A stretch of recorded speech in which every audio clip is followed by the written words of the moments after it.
Hey Jaded, how's it going? Evening, evening.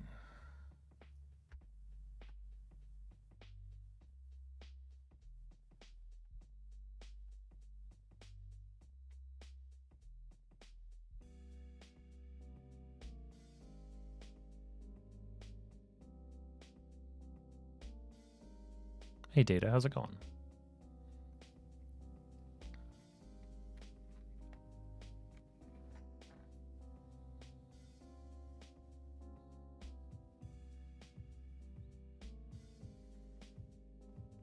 Well, let's see. The first one means brick. You can see some of those old foam bricks in the background on the shot right now. The second one is reference to stairs, which was a bit of a topic on stream for a while. I built a lot of foam stairs. And the third one is supposed to be an aluminum foil ball. They're not great. Those aren't great emojis.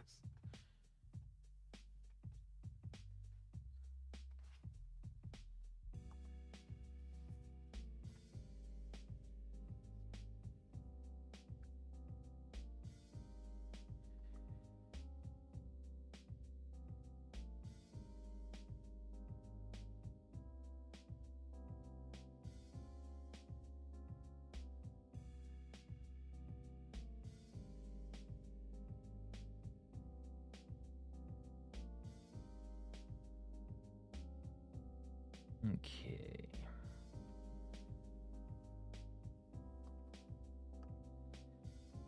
See if I remember how to do a stream that's not making an encounter and only a half an hour long. Let's see if we can do it. I believe. So this thing has been sitting here waiting to be painted for a week. How do you pronounce that? Otyugh? I'm not sure if I've ever even ran one in any of my games. I think this thing needs to come off.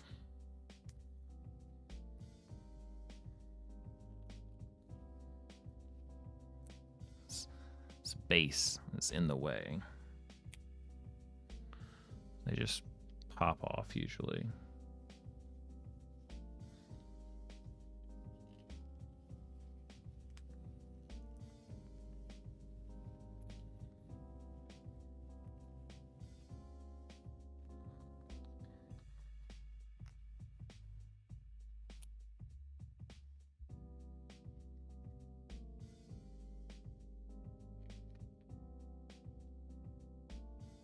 There we go. He's free. Or she's free. It's free. I don't know much about this monster. Except that it needs to be cleaned up a little bit. It's got some mold lines, which...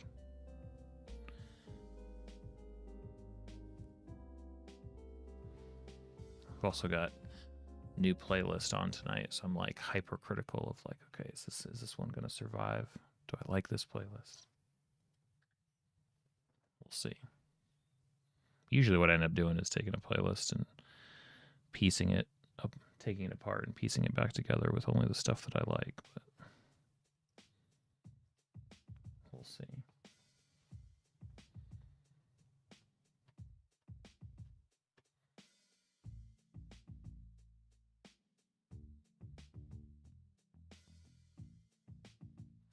Seems okay so far.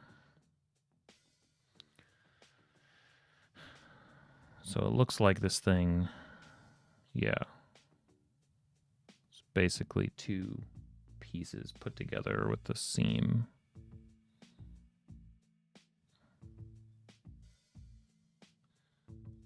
So, come through a little bit, clean it up.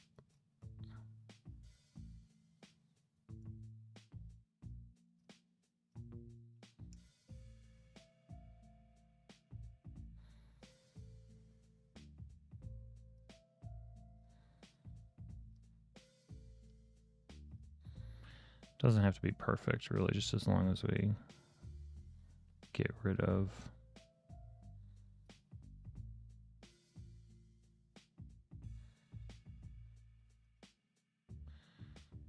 that hard edge.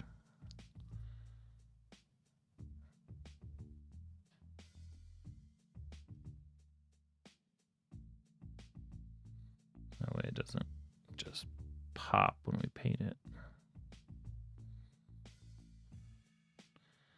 It's a clever line. I mean, for the most part, I'm cool with it because it kind of runs along the side of the tentacle, so it's okay on part of the mini at least.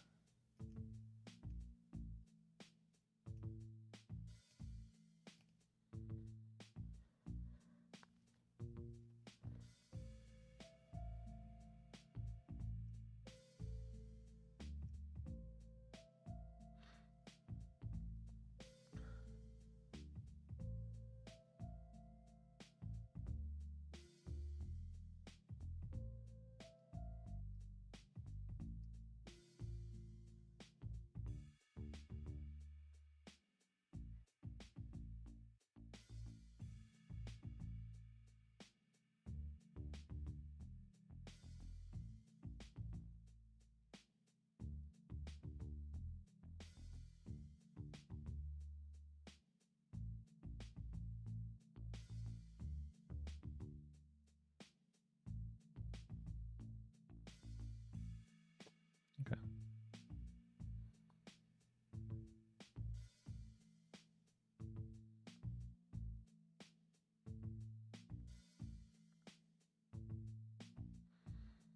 Yeah, that's probably as much as I can really do.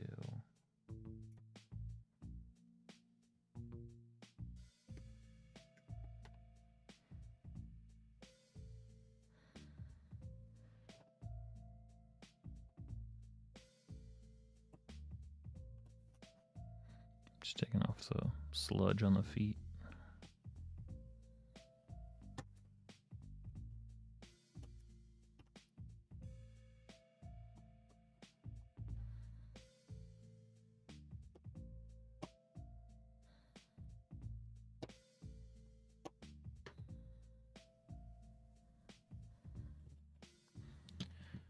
All right, so this thing's gonna need a decent sized base. Decently sized.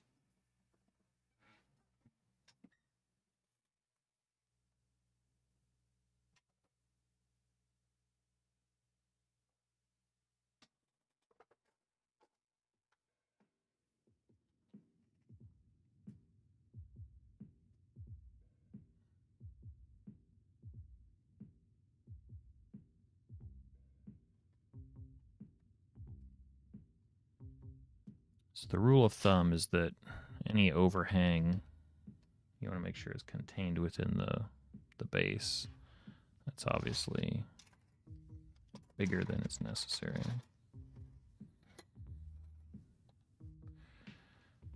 That's probably right on the edge.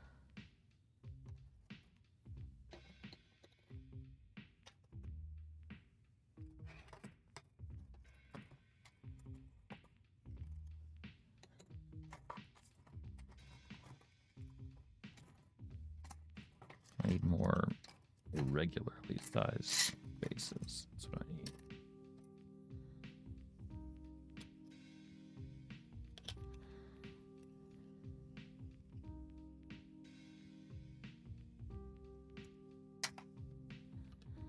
Yeah, that's just too big.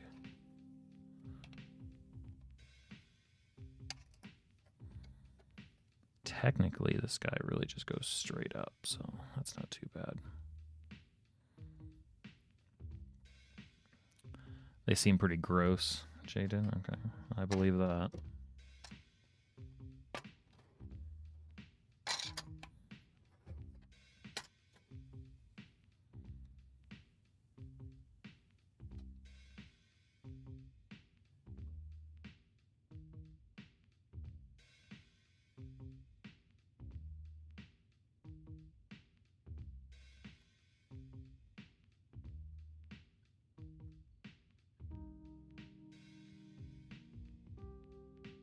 This particular mini came from a board game, I believe. I don't remember which one. One of the D&D board games.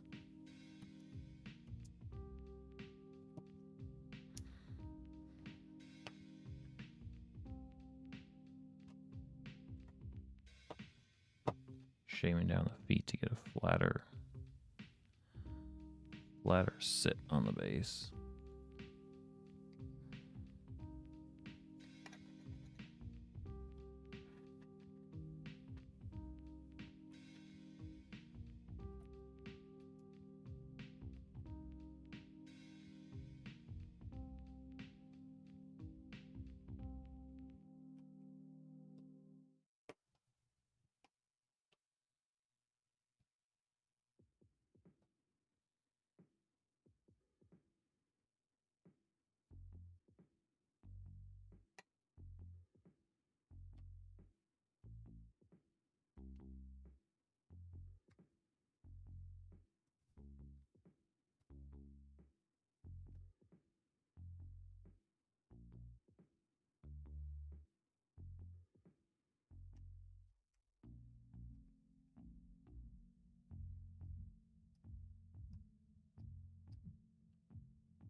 Get some pinning together here.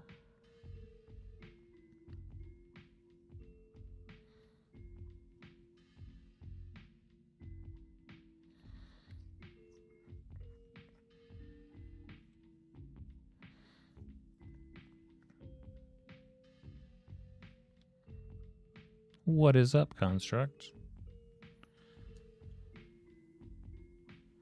To see an evening stream. I've missed it here.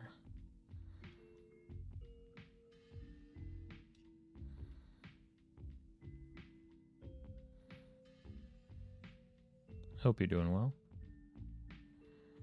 Since I saw you this morning. That was a fun encounter discussion.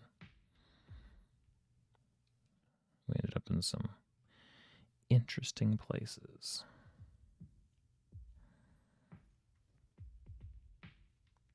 No, I didn't do a second one. Lately, my goal has been if I can get on around like 8 a.m., I'll do 2. But if it's that close to 9, I just do 1. I like that being a morning stream. I think it's working well. It's reaching a different group. 1979 Monster Manual. The art looks like a blob with a razor mouth. Okay. I think we can pretty much get away with any paint, any colors, any style on this guy. Steam Deck, that's fun. That's T's been playing one of those a bunch, right? I've never used one.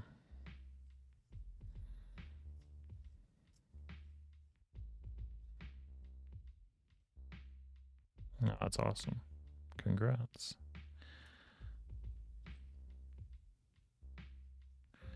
So you'll have a lot of shiny new game recommendations for stream once I can figure out this damn Tunic language. once I solve it, and we can move on to other games in the new year.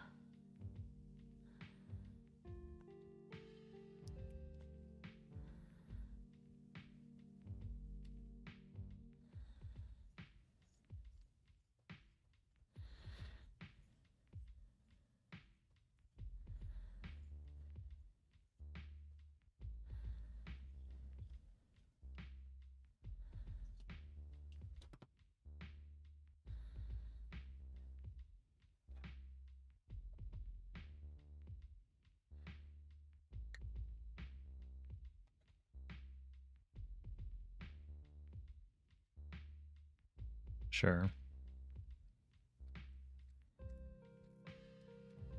No, I appreciate that.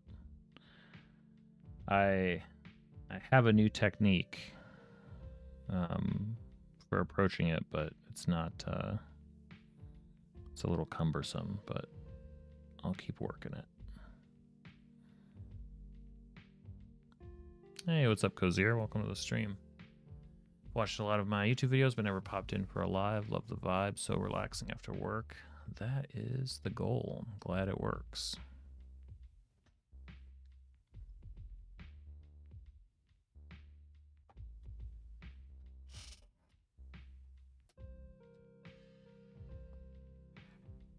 Are you a player or a DM, Cozier?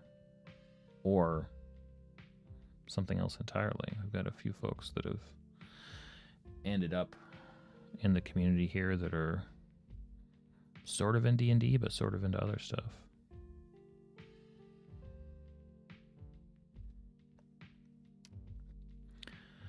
Had a funny interaction over the was at a sort of a friend's birthday party over the weekend, and had somebody who I'd never met before I was chatting with, and they went, "Has anybody ever told you you look like a YouTuber?" And I said, well, I'm not crazy about the moniker. I think I am one. And they kind of looked at me like, "Oh yeah," you know. It didn't really. Like they were thinking of something else maybe. I'm like, okay, well, let's just chat a bit. I mean, you know, do you remember who? Or no, not really sure. I can't remember. I was like, okay, well, I do a bunch of stuff, you know, on D&D and this and that. And they're like, oh yeah, D&D. They're like, yeah, I remember seeing some interview, Deborah Ann Wool and John Bernthal about D&D. I'm like, yep, okay. I mean, I'm starting to piece it together here. Pretty sure a really good chance you might have seen my clip that I made about those, and they looked really confused. So it's like, well, maybe not. Lots of people made clips about it and talked about it. I was, you know, I think I was pretty early on in that. But anyway, here, let me just show you my channel. And it's pretty funny. Because here you've played for a decent time, got into DMing recently. About to resume prepping a one-shot with a drinking mechanic. Nice. New Zealand. Love our drinking over there. Well, understandable.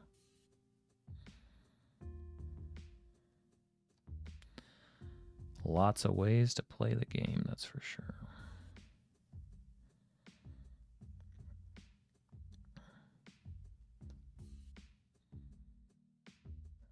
These are becoming the most annoying minis to pin because they're like it's so soft, like it's a flexible, but they just like it feels like they're relatively easy to drill into, and then it just like closes up. Closes right up after I remove the. Yes, 3 legs on this monster. Hey Mythic, welcome to the stream. So I have had, I guess I'm unintentionally rough on my miniatures because I've had too many pop off their bases by tumbling around on the table, or I'm just clumsy, or they get knocked around. So yeah, I like to paperclip pin to their bases pretty much every miniature that I do. That way I know that that sucker's never coming off. Otherwise, gluing it just the feet onto a base, it's not enough, and it'll pop off so easily. And after a few times of fixing miniatures, I was like, okay, I'm just going to pin it every time, and then I never have to worry about it again. What is the monster? Oh, you know, let's see. Looks like it has a few tentacles, big old nasty mouth and teeth. Kind of a chubby monster. Permanent, yes. Yeah, this will go.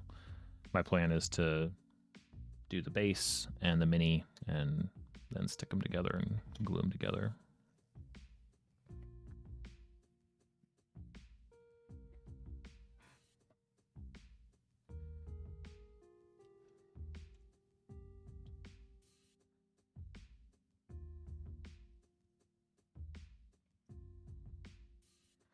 But the cool part about it is what this thing is and how it behaves. We can make all that up.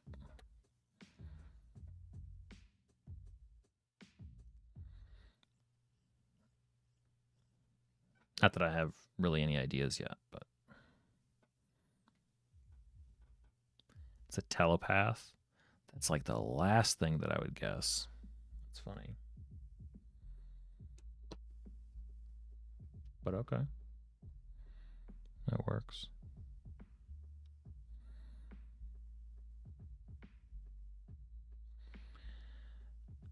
I'm not sure that I've ever found making a monster that doesn't seem super intelligent, telepathic, very useful. Maybe I just haven't figured out what to do with them, how to use them.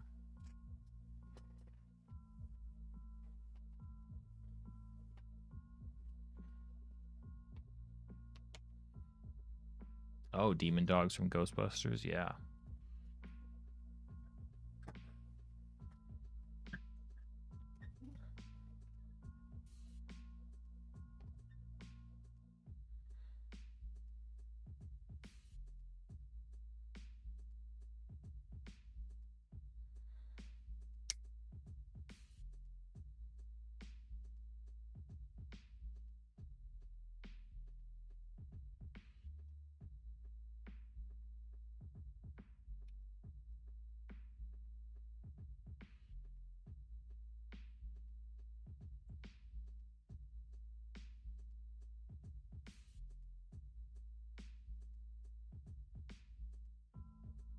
Hey, what's up, Jiru? Welcome, welcome.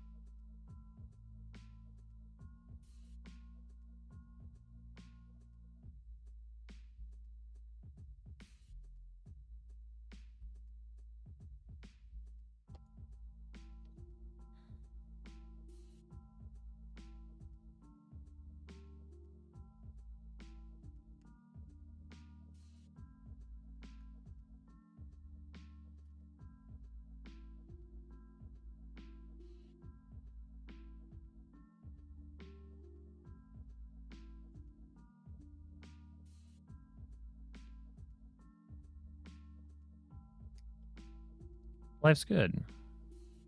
You know, still feel like I'm only just now on the other side of that weird sort of end of year slump, you know? Whatever you call it, that sort of weird nebulous time period after sort of the craziness of the holiday season and then before really the year kicks off. It's like, yeah. But I feel like we're coming out the other side.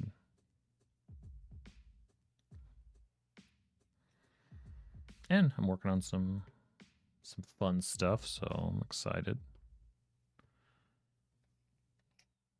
Managed to edit together clips for the channel for the next month and shoot about 100 new original thumbnail images, which should last me for about 3 months, give or take, depending on how I use them. So that's exciting.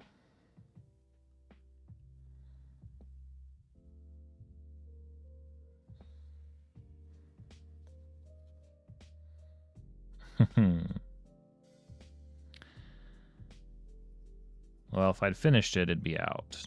But I was thinking about it today because once I get the next zine out, one-shots will be essential for the next thing that I really want to launch, so it'll be here before you know it.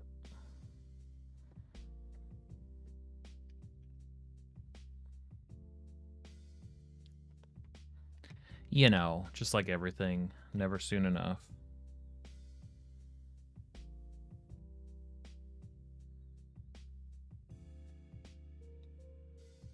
That one too.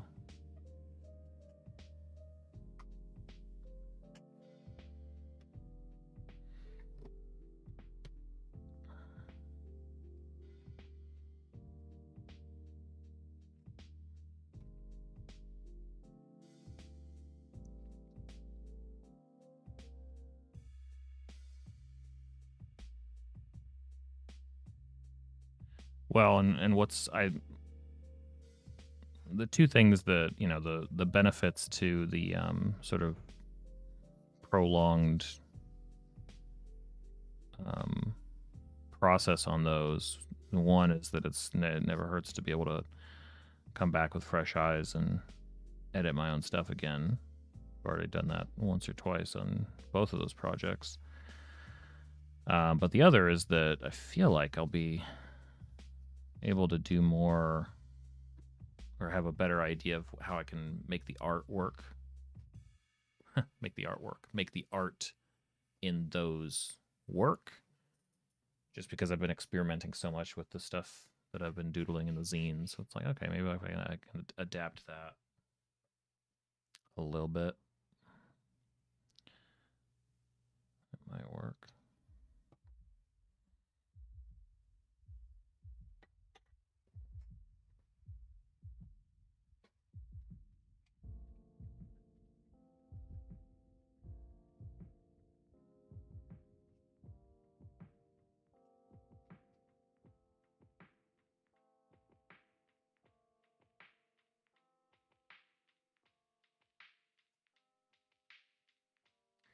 I mean, dad jokes, sort of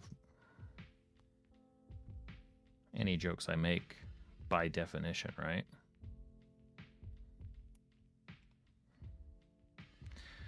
Yeah, it wouldn't be the same style, but at least I'd feel a little bit more sure-handed with like, okay, what, you know, what's missing to sort of flesh that out a little bit more.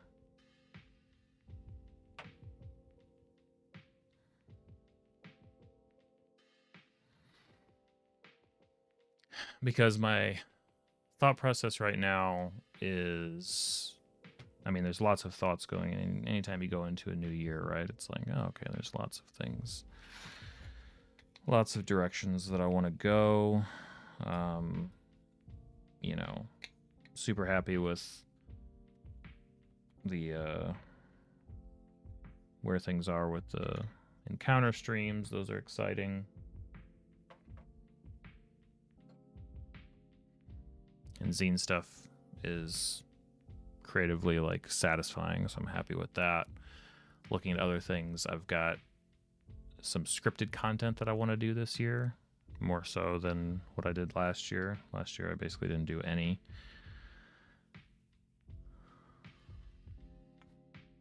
Oh really, Jeremy? Nice.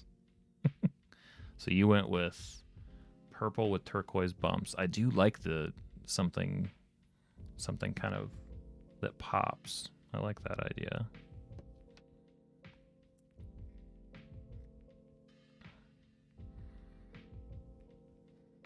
Although I do have a big purple, crazy, weird monster. So maybe I'll pick a different color, but something like that.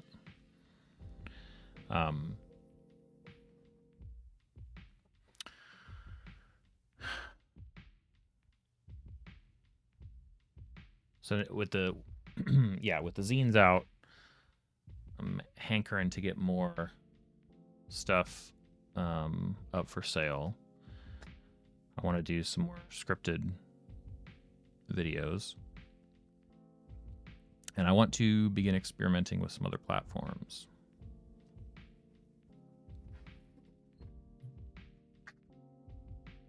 Actually, forgot. Need holes in the base too.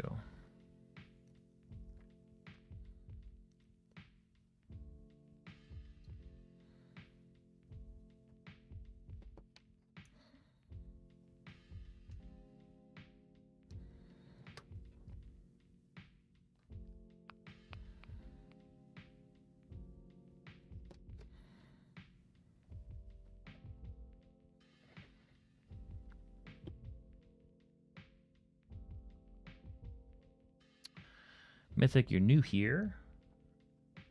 Curious, what has my YouTube journey looked like so far? The first feedback seems to be 2 years. You're already 93K. Any tips for this genre? Sorry, off topic. No, it's not off topic. No such thing as off topic for the most part here.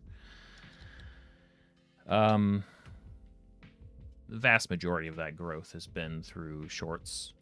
I've got a few on my channel that are you know, if you go switch to the shorts tab, sort by popular, got a few that are up there. That certainly helped. Right now I'm at a clip of, I think I saw the metrics today, it's like about 1,000 new folks a month. So if I keep or improve on that, then I'll cross 100K this year, which would be awesome. I have been, you know, I'm primarily a scripted short video guy that has become a streamer guy doing, you know, all sorts of creative stuff here. I've been posting clips from the stream and editing them and posting those every day pretty much. For, on the one hand, trying to sort of figure out what works and figure out thumbnails and learning about, but also more importantly for me, it's I'm demystifying the publishing of, not demystifying, but I'm taking away for me all of the specialness of publishing like a full wide YouTube video. Like I've posted, you know, hundreds of shorts and you know, that has a certain vibe to it, but I feel like a year ago now I was kind of anxious about like, ooh, what am I gonna publish in terms of, you know, a real YouTube video? And now it's nothing. I've done it a ton. You know, I've got, I don't know how many up at this point. But really I've just seen YouTube as, you know, it's my preferred streaming place. I've tried Twitch. I think I like it here better just for the discovery. I like that people can check out my channel and see that I'm streaming and come hang out. The stream is the only way that people join the community. There's a Discord, which is pretty awesome, that most people here also hang out over there, and I'm pretty much on here every day doing something related to, you know, the dungeon mastery hobby. So in this case, painting a mini and kind of coming up with a backstory for this monster. But this morning we were kind of building encounter tables. Tomorrow night I'll be playing some Tunic. So really just the whole creative process is what I try to capture.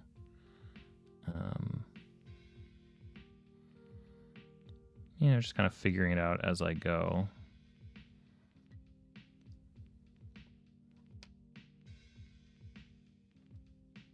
Are you Mythic? Do you have a channel of your own you're trying to sort of build up, or just kind of curious about the process in general? I'm happy to answer any questions or help. I mean, I'm not sure I have tons of wisdom. I certainly have opinions I can share, though. That would help, but...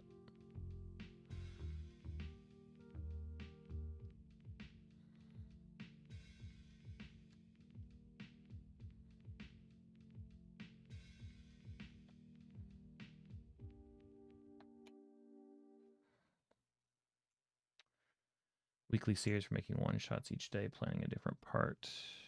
Nice, yeah. So in general, my recommendation for anything creative, whether it's content, running the game, painting, drawing, anything, is don't stress out about it until you've done 100. I feel like the creativity gods demand that we sacrifice ourselves 100 times before we can feel like we're taking something seriously. And that's just how I have come to terms with my various interests and passions, and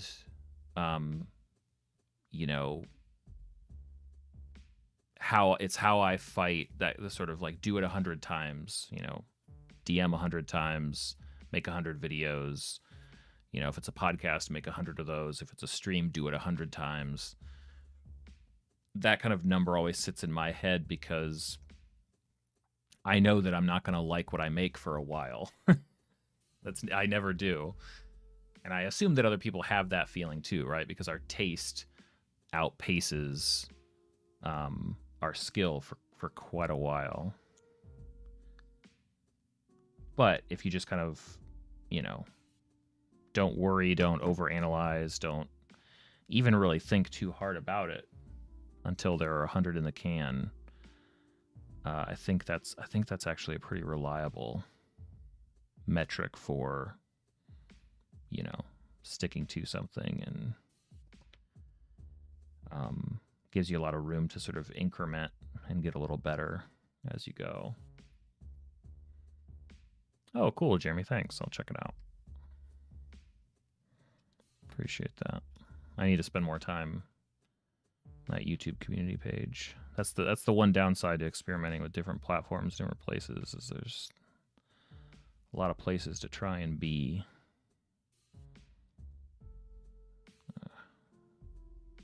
Need to bring this guy forward a bit.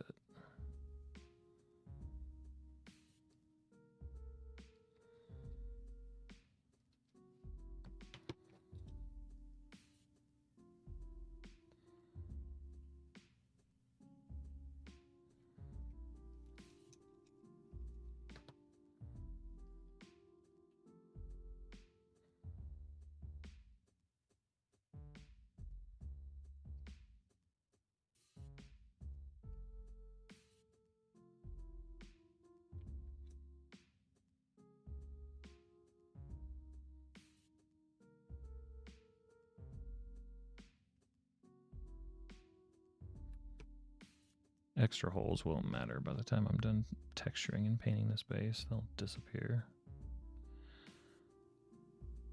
Apparently I just need 6 holes to find the right placement for this guy.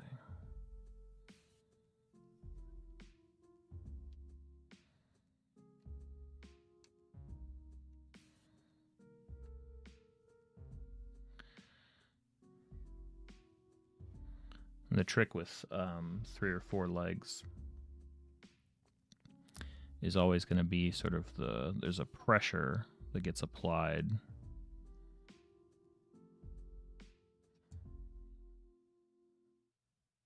You usually have to do a couple holes anyway just to get the right angle on everything.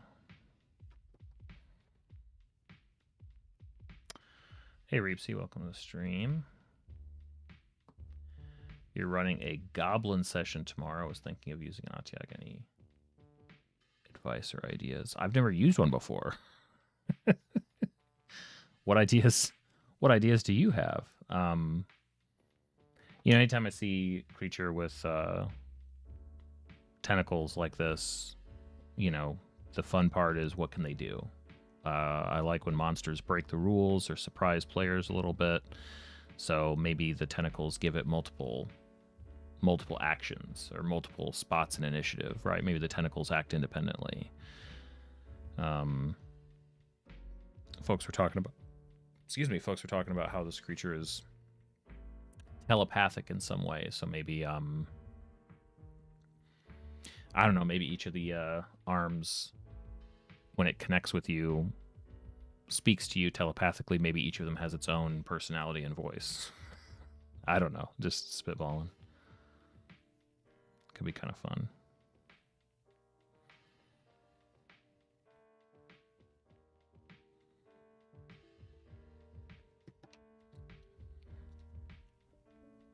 When you say goblin session, does that mean that the players will be goblins or that they'll be dealing with a bunch of goblins?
Most unique painting tool or implement you've used?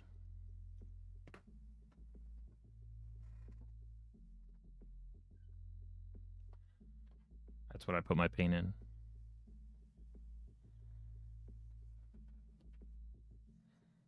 Poppets are easy to find, come in lots of different shapes and sizes, and they're silicone, which means that cleanup is a breeze.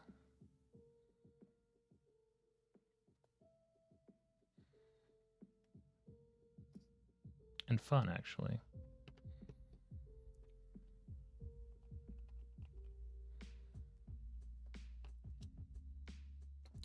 Got a good template for being able to recreate the series every week. Just hope I can keep up with the amount of stuff I want to do. Do you run the game often? I have 3 active games right now. 2 of those are weekly. One is weekly. The other 2 alternate each week, which is a lot. But,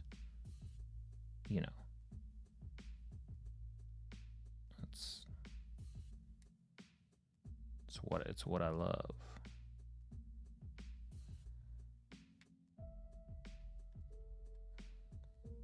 Okay.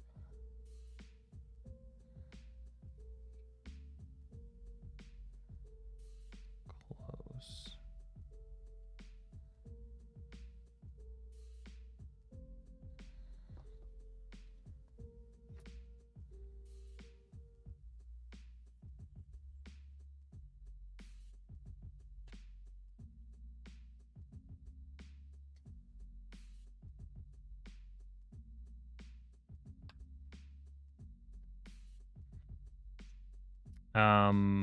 My groups are all 4 or 5 people.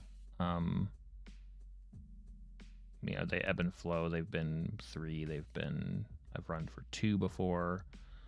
I think the most I've ever continuously run for has been 5. I think that's just about right for me. There was a one shot that I ran once that had, I think, 8 or 9 people in it. See a construct.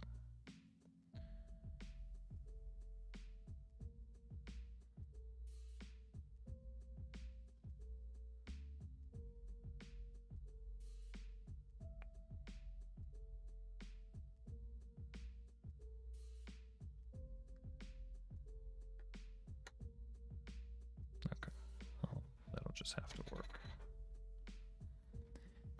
Just have to work.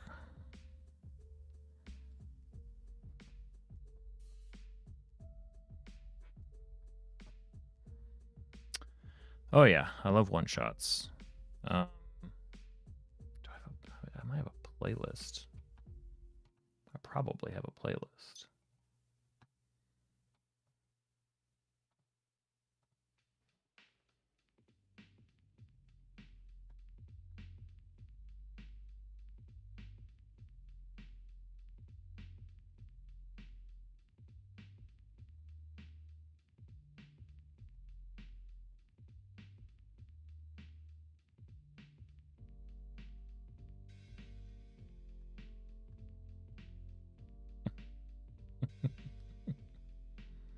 I do have a number of one shots that are like just right on that cusp of being ready to publish them. If I wasn't such a perfectionist that works so slow. Hey Gibson, how's it going? That link Mythic is to my playlist of one shot related videos. I've got a handful of them. I love one shots. I love talking about them. I've run a bunch. I've written a bunch. I need to publish more of them.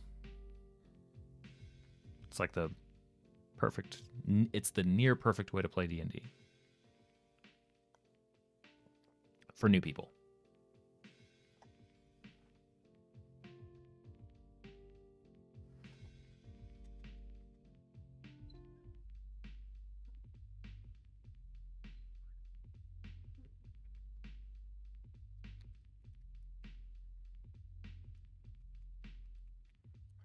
We'll see in a minute, Mythic. Maybe see any favorite one shots.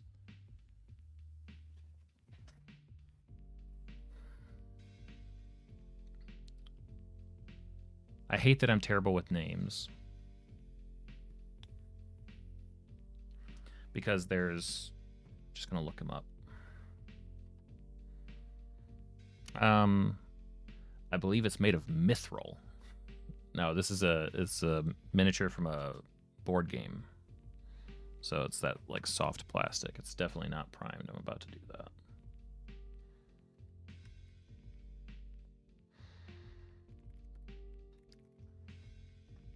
So when you're talking about favorite one shots, when you're talking about one shots in general, The Legend. I'm pulling up their name. Go by Winghorn Press. They go by R.M. Jansen Parks. R.M. Jansen Parks. Let me post another link in here.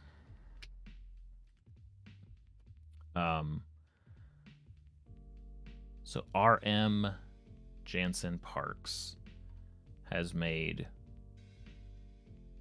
just classic after classic after classic.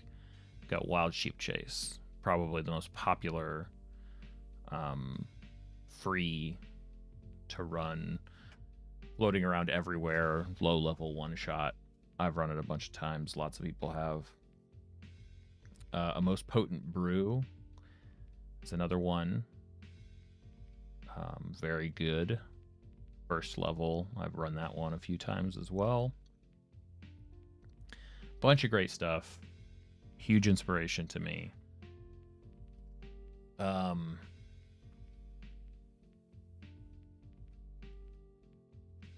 don't remember the author, but I've run a one shot before called Blue Alley, which seems popular. But very quickly with one shots, I became a fan of sort of coming up with my own wild ideas, because I sort of use them and sort of mix them in to my campaigns. So I'll run them for my campaign groups here or there, just to mix things up, or maybe to explore, you know, a different part of the world, let's say. And so now, apart from, you know, these sort of classic ones that are worth a look, my favorites are stuff I've made. You know, I have one that I really like. I've only run it, I think, twice. It's called Everybody Dies in the Swamp. I like that one. that I've a commoner one shot that I've been writing on stream and working on for a bit.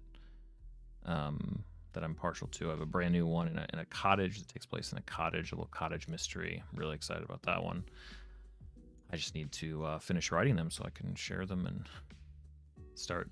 That way I can have that answer when people are like, "Hey, one shots. What do you think of them? What are your favorites?" I can be like, "Actually, I've made some. Go check them out."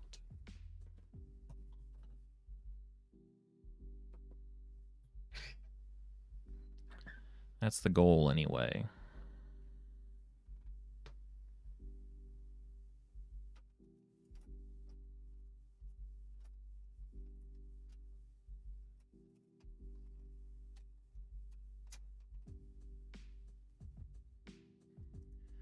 So you tried running a one shot, ended up going on for 26 sessions, became a prelude. Yup. I think that's very common. It's very difficult to keep a one shot to length.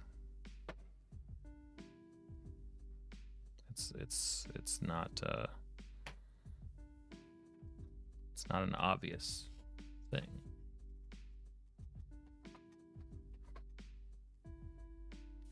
But I am partial. I like when my one shots actually take one session. And I've run some interesting ones recently that it was kind of a one shot turned into a 3-shot. I was running basically like a slasher genre, kind of like almost like the group was playing sort of survivors in a movie, as sort of a diversion from the campaign. That was fun. That just sort of wrapped up right before the new year.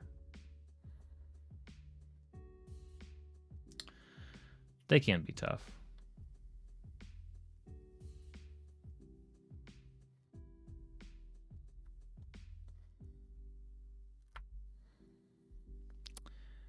Well, I mean, it's a different.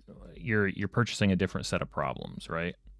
If you run a campaign, well, now you have to have ideas that can last, that can face scrutiny, right? Even if you've got tons of monsters on deck that the party is going to kill in 3 rounds of combat or less, you have to have ideas and plots and things that ostensibly are going to carry from session to session and keep everybody's interest and keep yourself interested, more importantly. So that's one set of problems. But you can usually, there's a lot of benefits, right? You can sort of react from session to session. You can make small adjustments. No single session is all that important. You start running a one shot and you're like, wow, everything about this particular idea has to happen in this one session.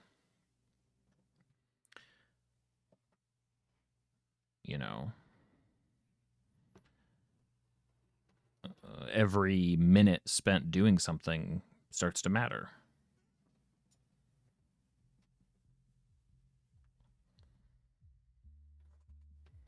I prefer the term slip and slide, push them down the slip and slide. But yes.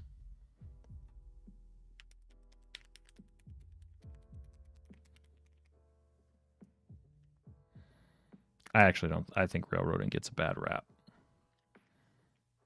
It's one of my hot takes that I need to expand on sometime when I feel like I want to fight with everybody in the community. Not you guys. Well, maybe some of you guys, who knows, but mostly D&D as a whole. I think people who cry and scream about railroading for the most part haven't put very much thought into the game design side of things and what it means to craft an experience. It feels it's a very like video gamey mentality for D&D, which is a kind of a funny thing.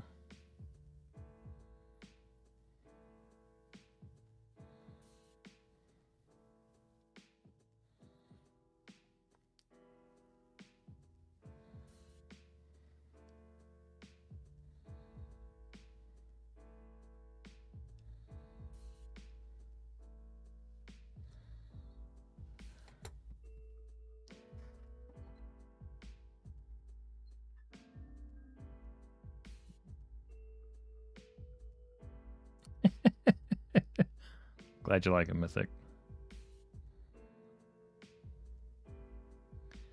You know, just been hiding out over here making really esoteric creative streams, hanging out, building a Discord slowly, slow cooking it.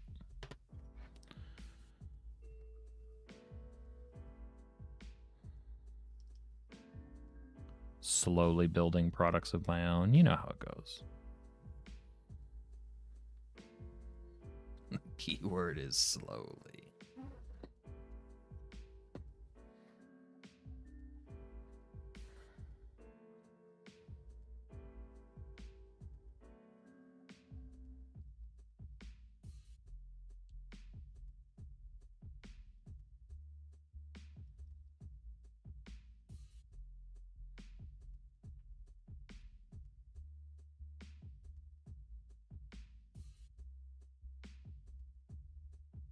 I don't think so, Jaded. I'd have to think up a... I think that could be neat. I don't think that I really have, no.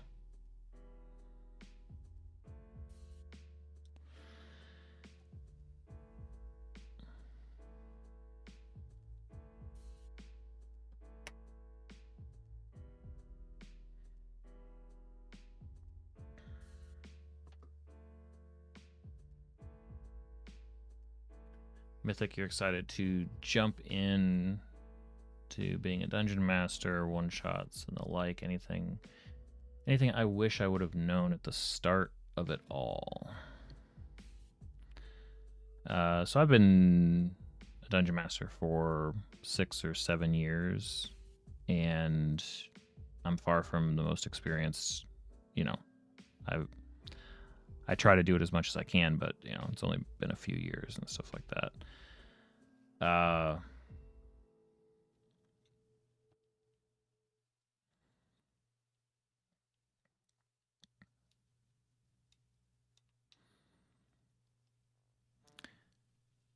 You know, it's all just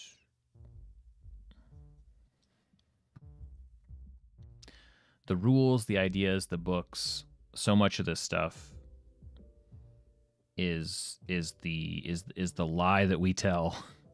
So much of this stuff exists to just convince a bunch of adults to play pretend with each other. The rules aren't the point.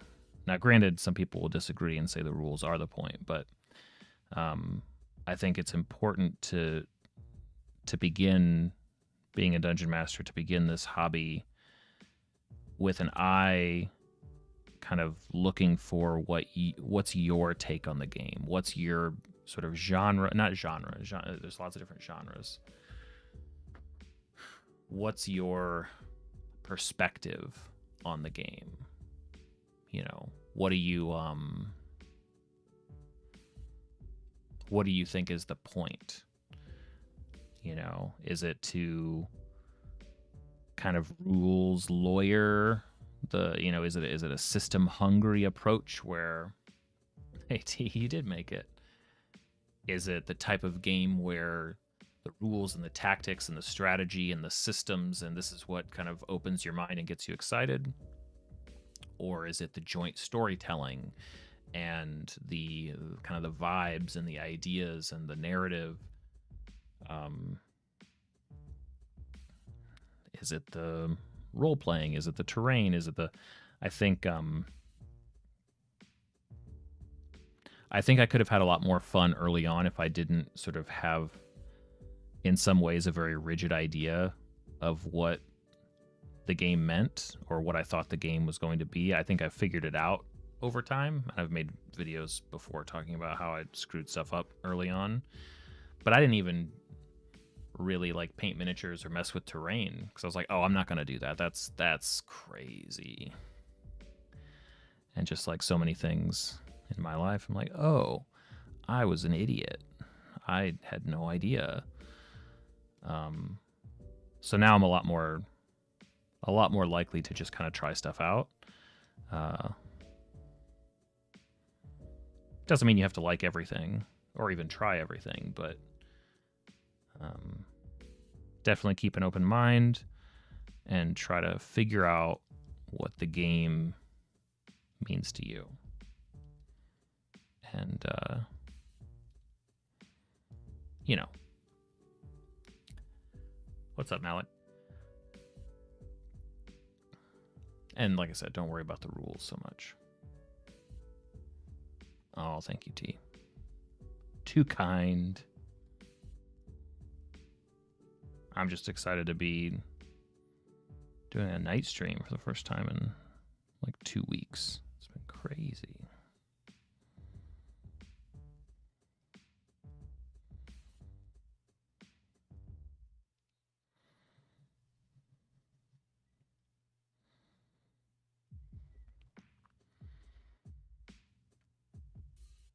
Oh no.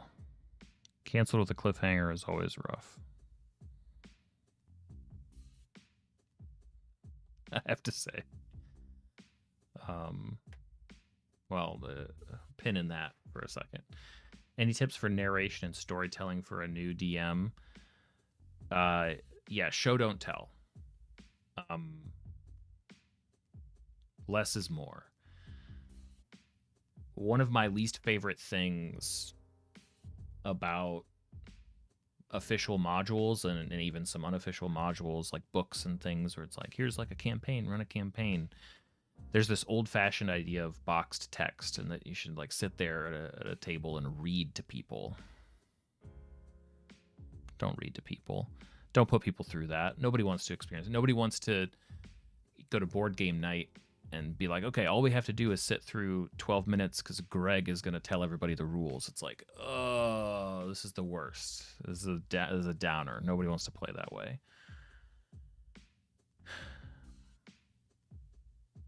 I think that the best way to tell stories with D&D is with gameplay. The best way to make the characters and the players, by extension, care about the storytelling and what's going on in the world is to present to them interesting situations that they get to investigate and explore, right? I would rather have a 2-sentence setup, right, that puts players in a situation with things that they can interact with, rather than like a beautifully written 2 or 3 paragraphs that tells about the history of this place. It's like, look, put them in an odd room, put them in a dank, wet cellar, put them at the entryway to a castle, just put them somewhere and give them a lingering question, something that's in their mind maybe, and then just get out of their way, right? I think that one of the best things about this game is that players' minds can do a lot of the work for us. We just have to give it a little spark and then get the hell out of the way. My favorite approach for running 95% of my sessions is to kind of float and wait and look for gaps. So I may come to a session with a handful of notes and things that I've written down, but those things are not in any particular order. They're just things that can happen in the place where we are, and I'm going to let the player's momentum carry them for as long as, it's like when you start to see the balloon start to, and then I'm going to come in with that air that sort of lifts it back up again.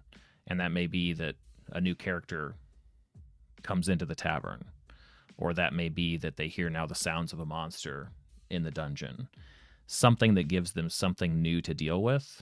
And, then I see how long that carries them for. And it doesn't mean that I'm never a part of anything. Obviously, a new character has to speak and new situations have to be explained.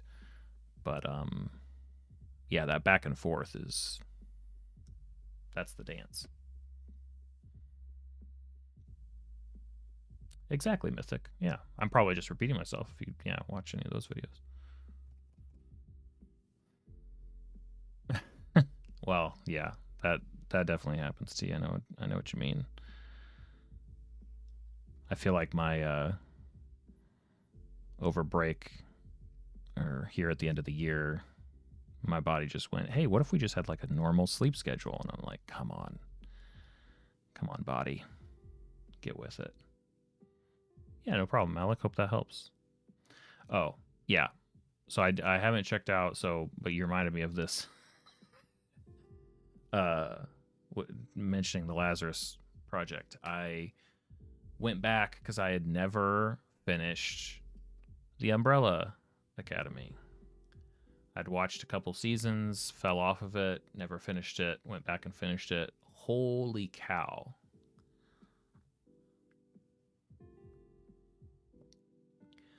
What a downer that was. What a terrible experience that was.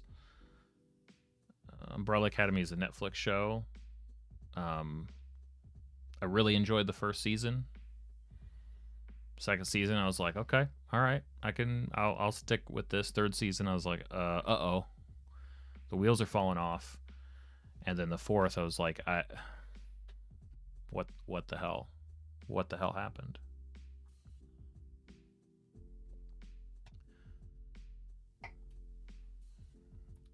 I like the concept of Five and Lila, their episode. I hate what that did to their characters. I hate that. Recently put your players through a funny drinking game situation. They were making a lot of Constitution savings due to the alcohol being heavily. That makes sense.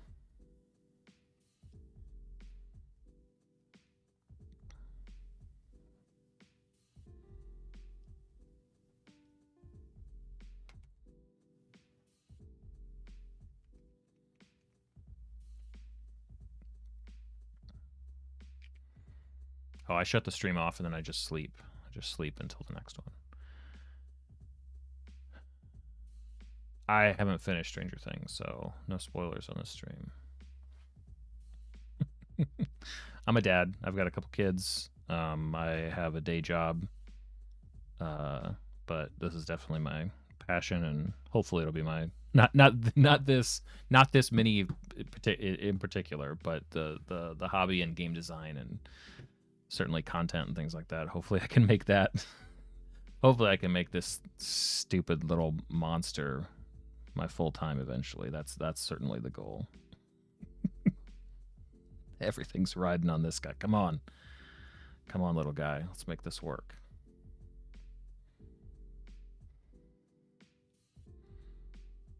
Yeah, I definitely plan on finishing it. I just have not gotten to it yet.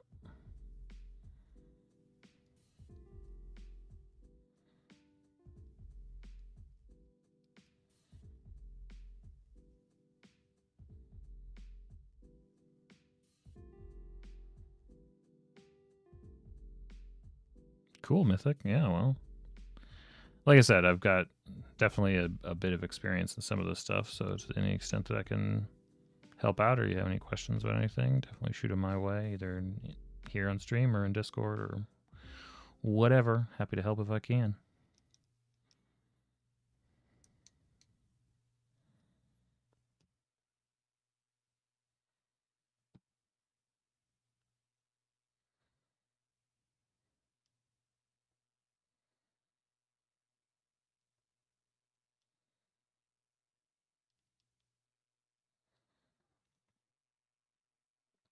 The Five and Lila thing, I think, could have worked out super well if they would have just left their relationship platonic and they had just been the more important story for Five at the end of the show was to bring him to the realization that he really did care about his family and become more heartfelt, become a little bit more mature in his relationship to them. And that their time together could have confirmed that, right? Like that could have made him more sure, because he always would return to his family, but he always did so sort of begrudgingly. And so he could have really kind of grown up over those years, and with like a sister figure, yeah, like them relying on each other in that way, but it felt really odd to me that they would do what they did with those characters after everything, yeah, it wasn't. It was an odd choice. We were talking about the Umbrella Academy.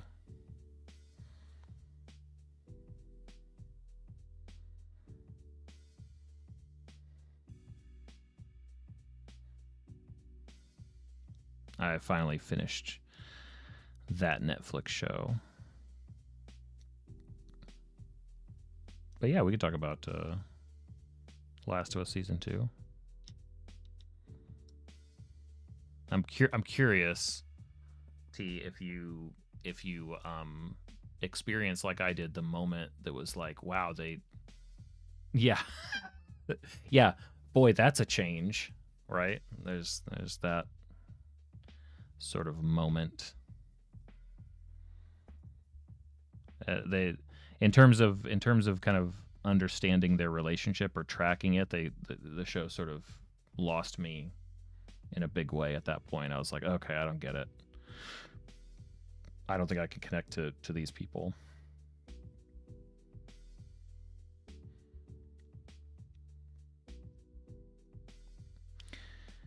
Yeah, I don't know. It's odd, right? Like some visuals or they are like introducing that idea in the second season rather than having it be consistent, which I guess is fine. But you would think that if that was the case, then they could have used that. But yeah.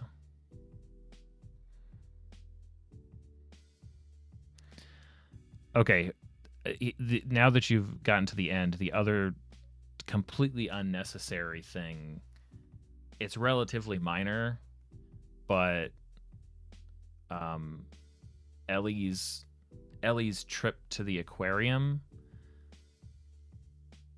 involving her with like a brief stop off at the island and being captured just to get a look at the Seraphites was really dumb.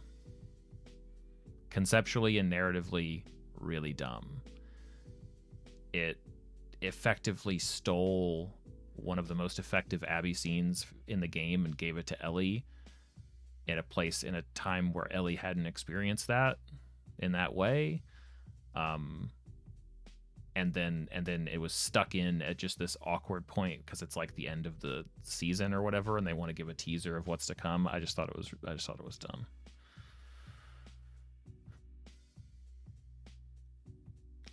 I guess, I mean, I don't really know like what kind of, geography they're trying to set up, but I had the impression that the island itself was further away and not somehow near the aquarium. So that was just like, wait, are we deciding that all of these things are really close together now? That's kind of odd. And like timing wise, it just seemed kind of a weird decision, but I don't know, maybe they'll make it make more sense.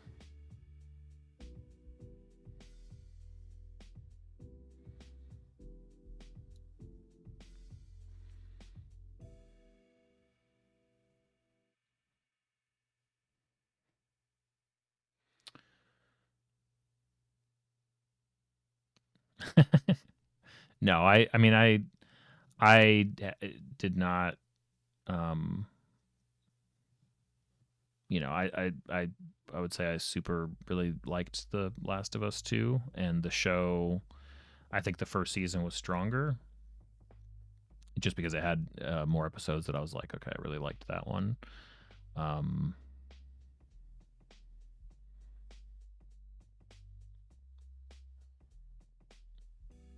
It kind of feels like the amount of thought that went into some of the writing in the game is a little bit better. But yeah, certainly no reason to hate. I wouldn't co-sign any of that. I thought it was fine. I mean, it's fine. It's fine television, and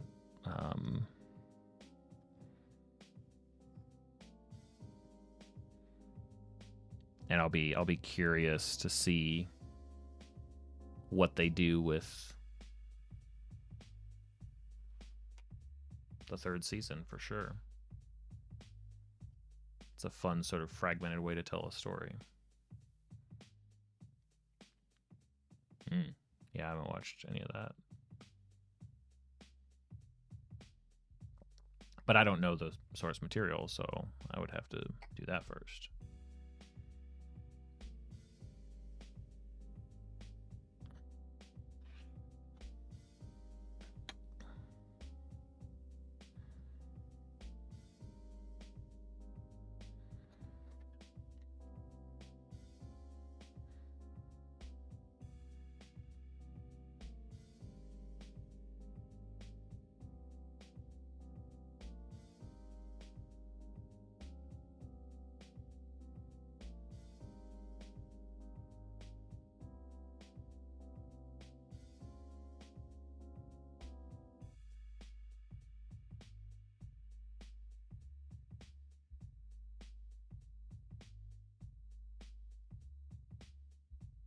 Gotcha. Yeah, that's always tricky. Could be good, could be bad.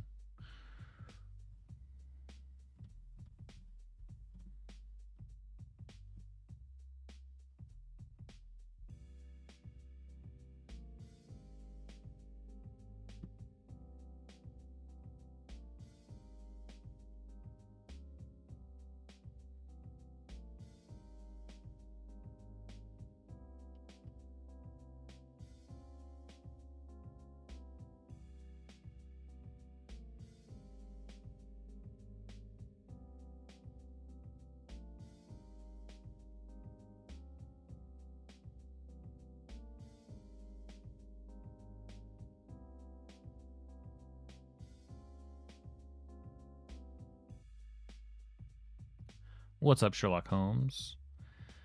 I like that primer.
About parenthood, the consequent parents in the show that this our entire episode.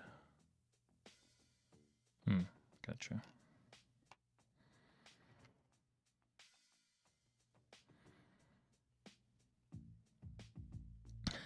Let's see what I can do, Mythic. I appreciate the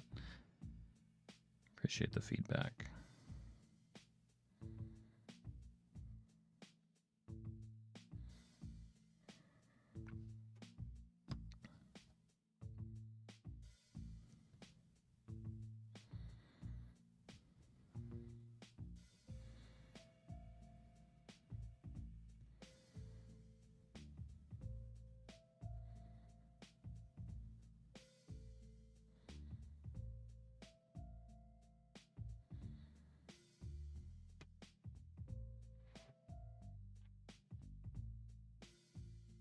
Oh, no problem.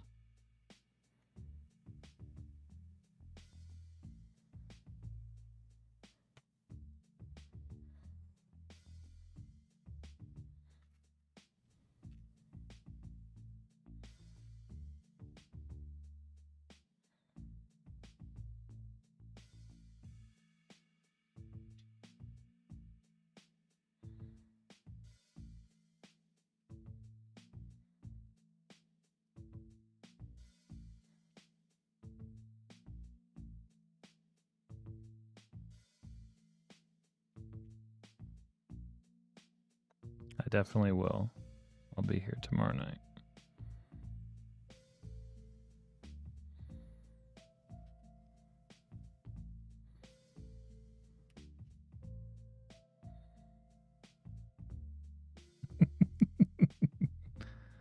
night. Good night. See you tomorrow.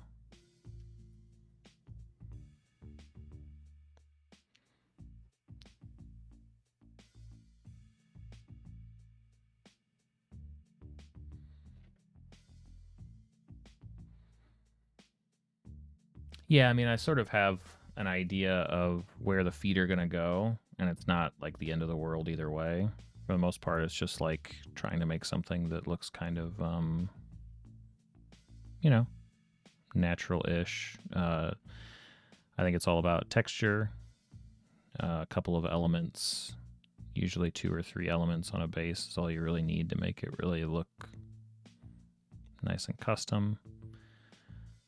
The trick with any sort of dirt or sort of cave, rock, gravelly type base is you don't need full coverage. Like you can kind of tell how I'm dropping on there, and then as the, you know, when I paint it, like we're almost it's almost like you have to think about it as like what you're putting on there is the highlights, right? Like we're suggesting what the ground is like. We're not trying to actually fully create it.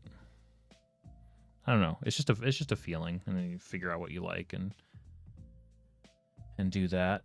Gibson, what's the base going to be? You know, cave, dungeony, kind of generic gray type. Maybe I'll stick a little bit of something there. I don't know. Just figured it needed some rocks, so we'll let that. Mostly, I think the glue is maybe looking like there's more going on there than there is. I am using a super glue because I don't want to wait.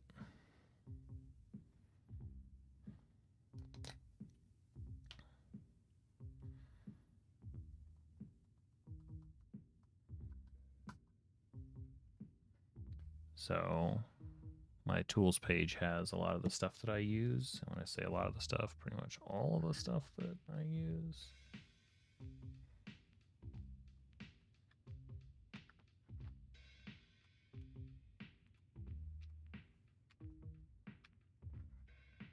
So this is, I'm using an Instaset spray that will set super glue pretty near instantly. Where do I get the foam from? The bricks in the back. I've seen a lot of people use them for training as a hobby shop or online. Exclamation point foam. Just like I just did the tools command, if you do the same thing, but for foam, it'll give you a video where I talk about where to find this stuff.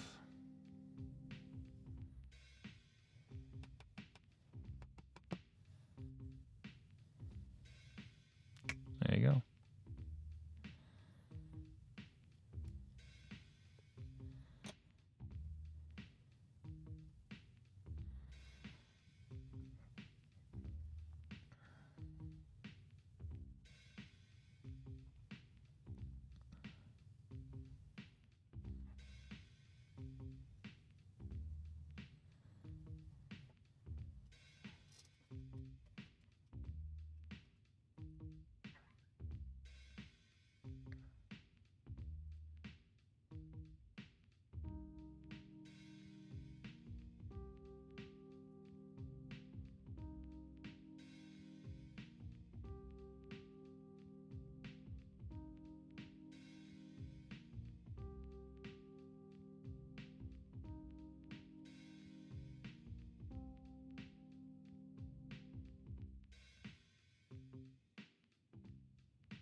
Oh yeah, yeah, that like flower type of foam, the stuff that people, yeah, yeah, don't use that.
Well, this will be a much better red, trust me. It's more pink than red, but camera may suggest otherwise.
Just anything I can get away with running on stream without getting dinged by YouTube. Stuff that's chill and doesn't, it's like that careful balance of music that has to be not awful, but also has to kind of be able to fade into the background so you're not even thinking about it.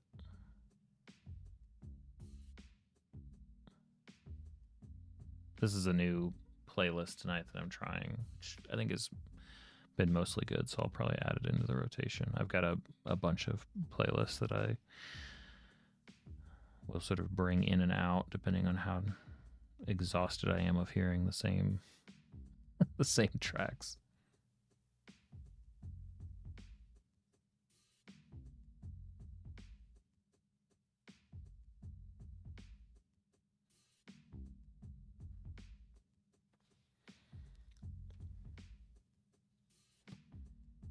It's pretty low.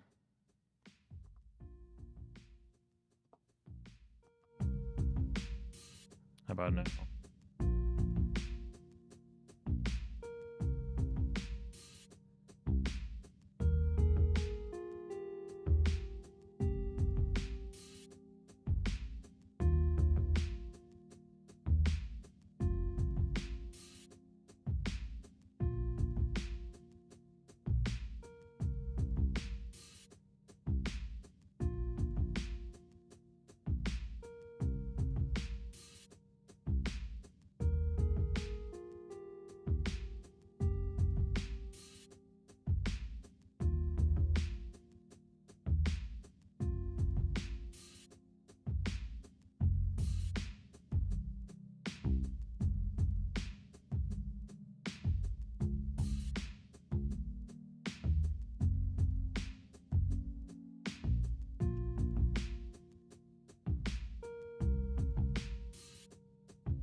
I go refresh my coffee. Be right back.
black.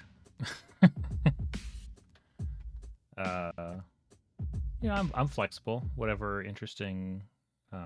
We have a source of beans here in town, coffee shop that I like.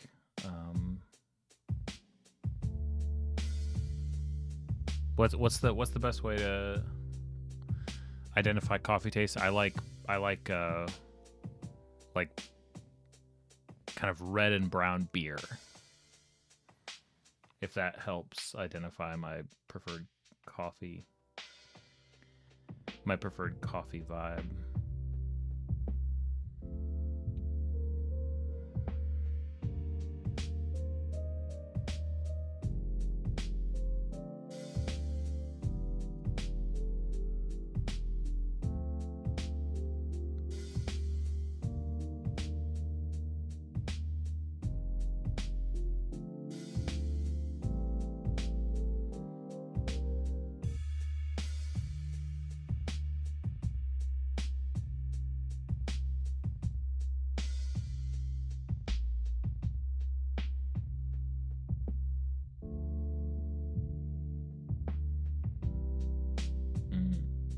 Gotcha.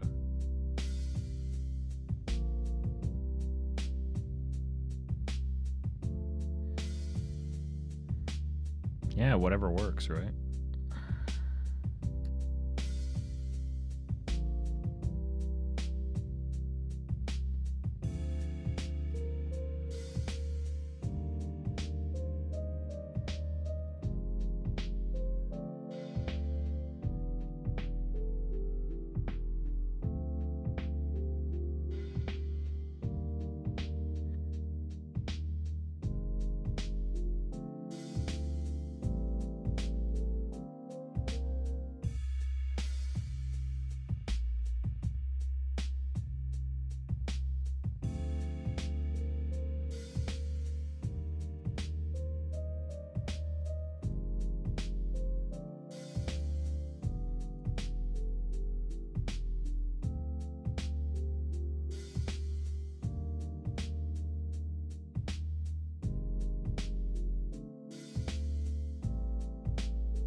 Hey, Ferret. I'm not sure I do remember, but welcome back. Congrats on getting back to your planning. What has anything changed from when you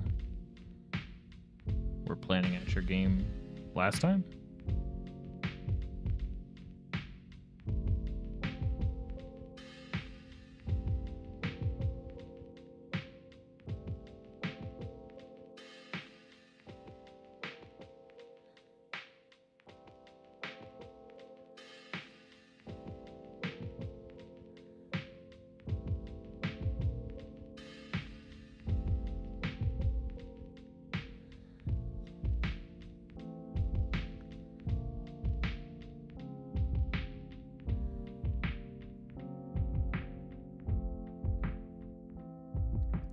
Once a week when we do like episodes are kind of self-contained, so if someone missed it, would be a backup to. Oh, okay. I think I vaguely remember that. Not that many people working on campaigns for school.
working out details of the world. Basically, there's this object that sort of rewrites reality. If you're in the radius when it's activated, keep your memory from previous realities. That's a clever gimmick. Yeah.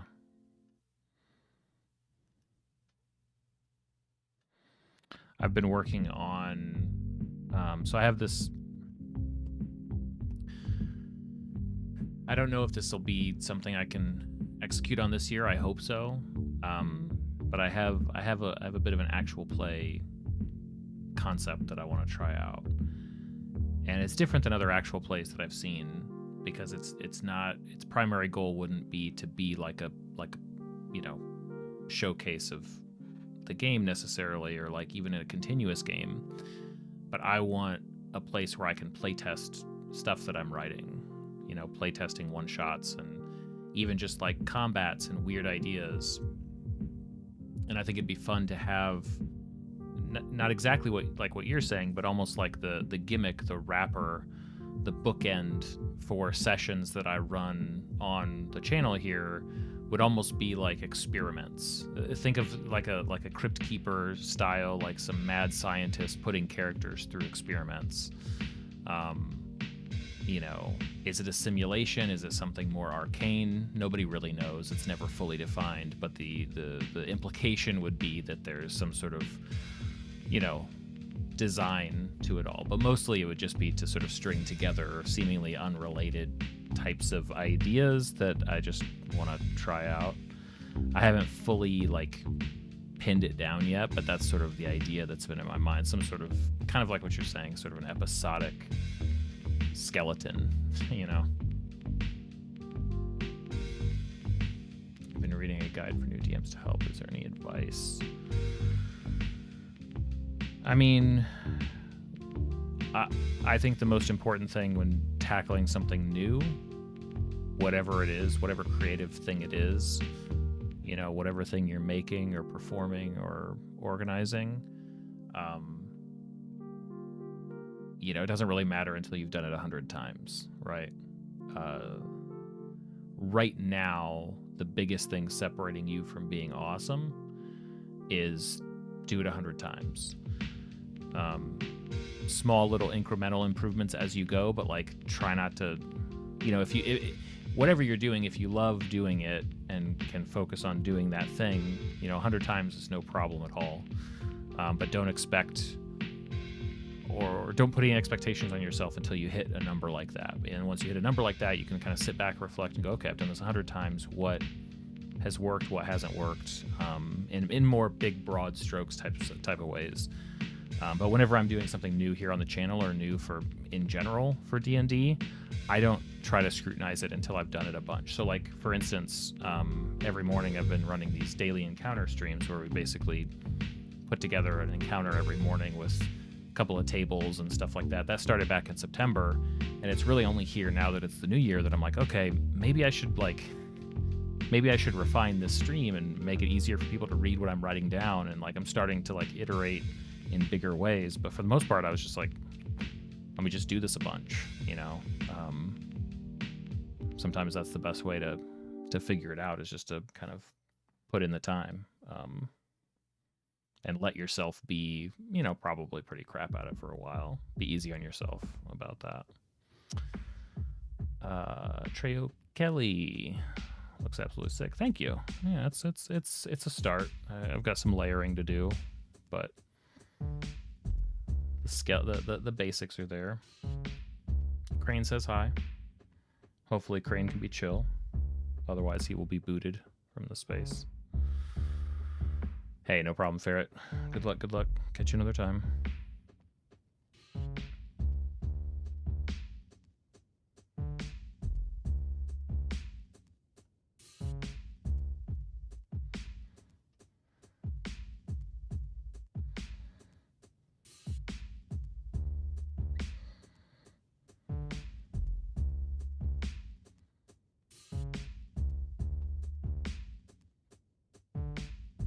Oh yeah, iteration is key.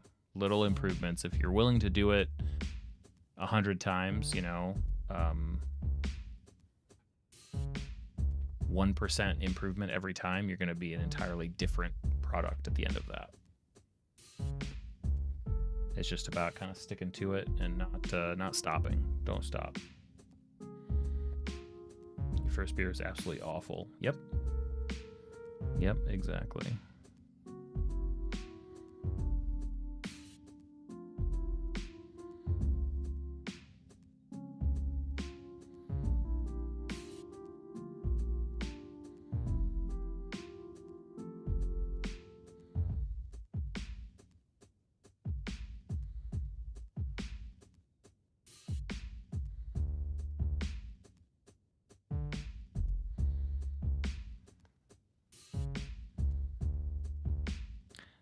The toughest part when you're starting something new is that you don't even know, like you don't even know what you're. It's like that thing where like, oh, you don't know what you don't know, which is kind of true. You also don't know what you even care to know or want to know. You don't know what matters to you yet. You don't know what. It's like walking into a dark room, like blind and feeling your way around. It's like take some time to map it all out by touch first, and then you can begin to make some decisions about the space. You know, don't decorate it yet. You don't even know how big it is. Plus, for me, again, with so many disparate hobbies, do you like it enough to do it 100 times? If you don't like it enough to do it 100 times, do it 15 or 20 times, get it out of your system, and then move on. Who cares? Certainly don't need to worry about improving something if you're only going to do it a handful of times, then, right? Painting minis is daunting. It's can I tell you what makes it super, super, super easy? I've been painting miniatures longer than I've been playing D&D. I used to paint for like board games and stuff like that. Never thought I was very good at it. So, speed paints. This brand, Army Painter, speed paints, they don't pay me anything. I wish they did. This is pretty much all I paint with anymore. And the simplest way I know how to put it is that typically painting miniatures comes down to painting sort of a base layer, and then you have to like darken the parts that should be in shadow and lighten the parts that should be, in light.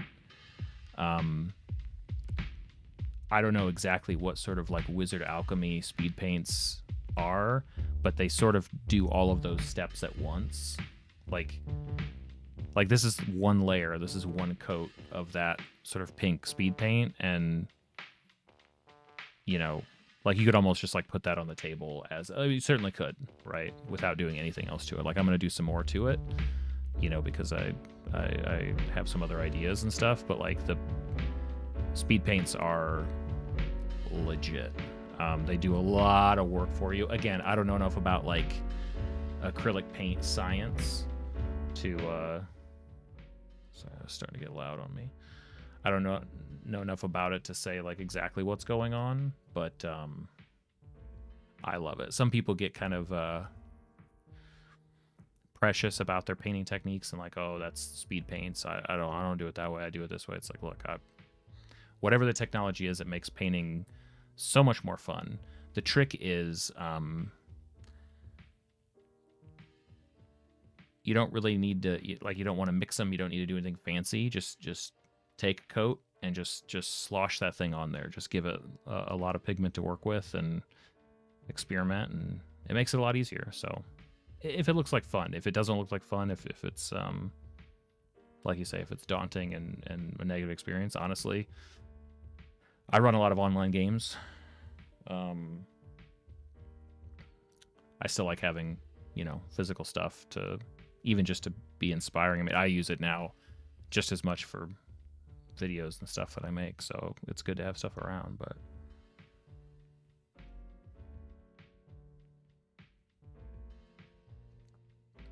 I know painting them keeps up appearances with my kids, because in their opinion, Dad, what does Dad do as a job? Dad makes monsters. So as long as I keep painting miniatures, they keep believing that, and I think that's pretty cool. So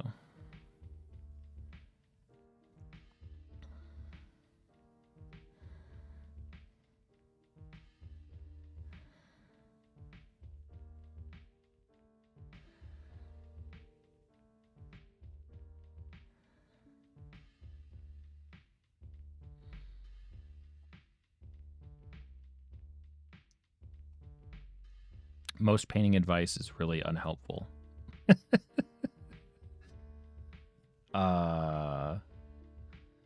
People, do you know what it is? It's like it's like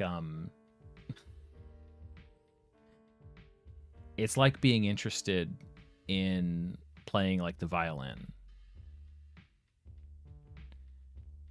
I imagine, as somebody who doesn't play instruments, not since, high school, forever ago.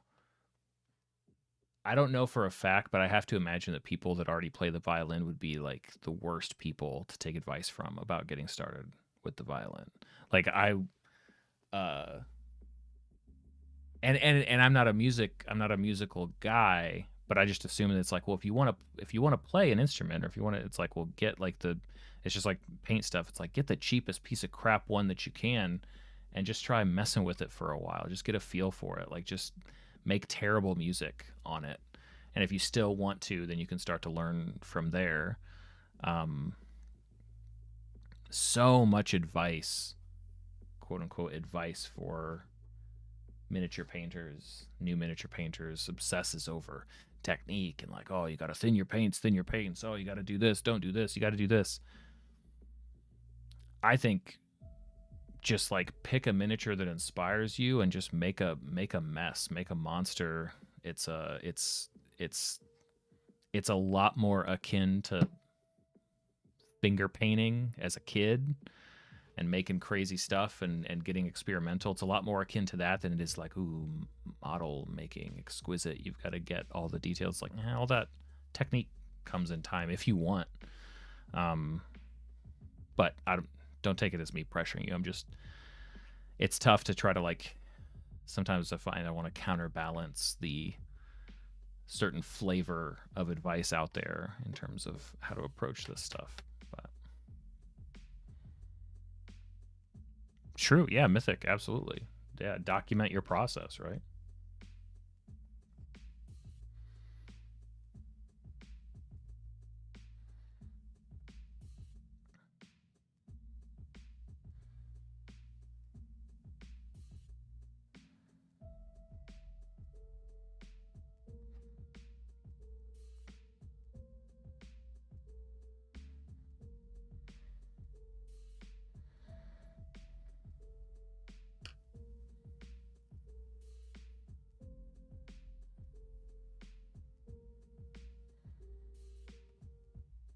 Oh, yeah. Yeah. I know that I'm Treo, or is it Trey? I don't know. Usernames are hard to decipher since YouTube stopped letting people use like proper names, and so now I just have to guess. But I'm excited to run for my kids. They're still, relatively too young, but they are getting closer. But at the same time, I'm kind of okay, Trey.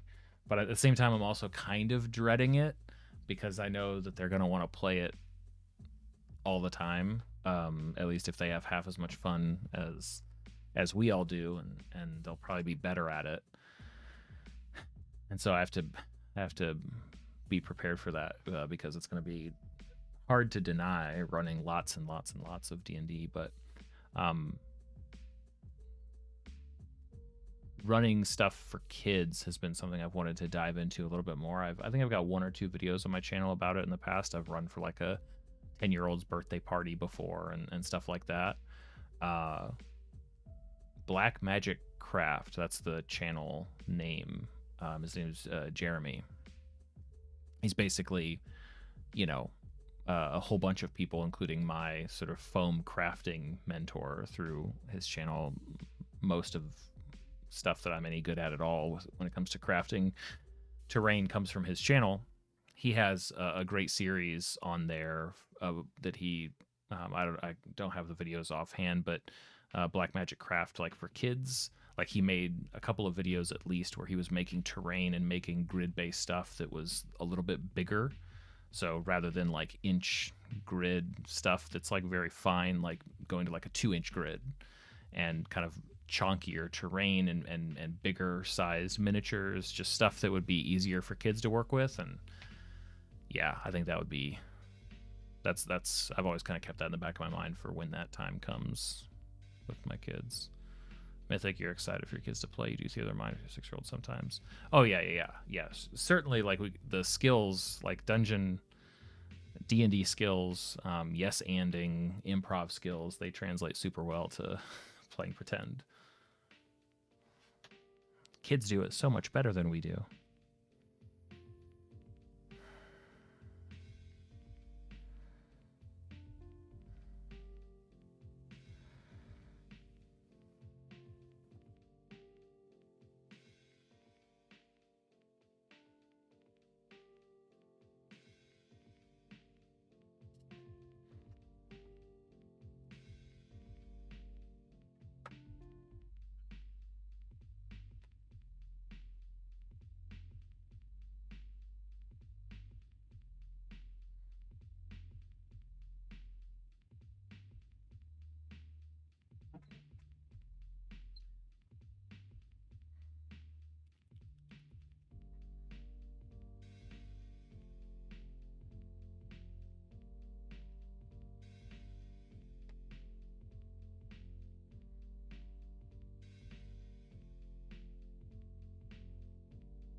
Yeah, exactly.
I've been a player a few times, but yeah, I'm a dungeon master. That's my jam. It's the seat I prefer.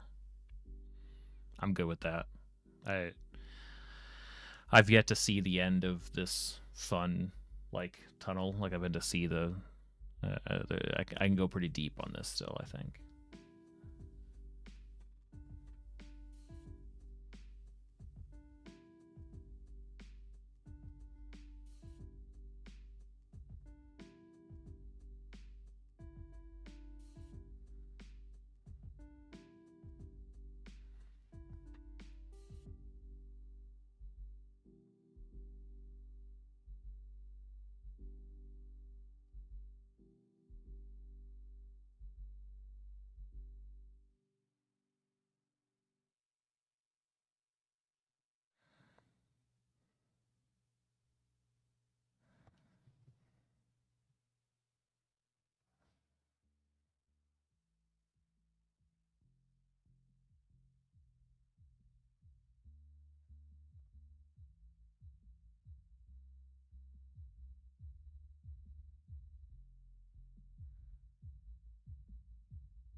Eli, I'm guessing by the username. Sorry. YouTube is challenging me now. Everybody I see. Yeah. How's it going? When I'm a player nowadays, I find myself maybe a tad frustrated but still having fun, and then I'm on the driver's seat, so to speak. Yeah, there's a listen, there's a lot of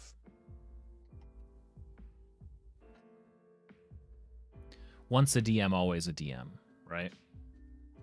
Um if I'm in the player's seat, I sort of view myself as the secret hidden co-DM. Because I know how to help everybody have the most fun. But from a player, right?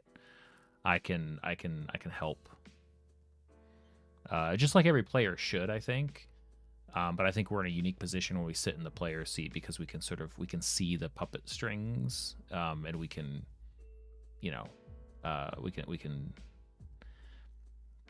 It's almost like we can hear the tune, right? It's like, oh, I know this song. I could dance to this one. I know kind of how this goes. We can have fun with this.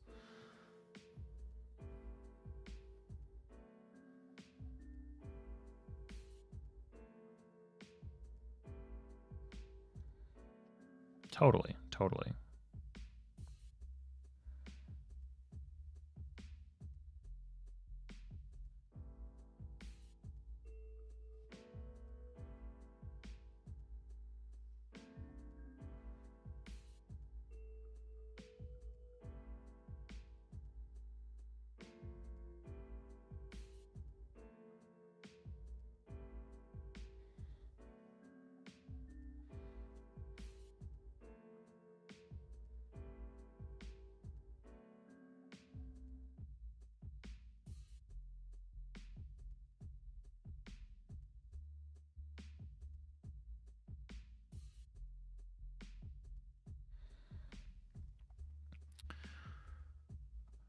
Yeah, the plan is really just to turn them white enough that I can come through with speed paint and kind of mix them up a little bit.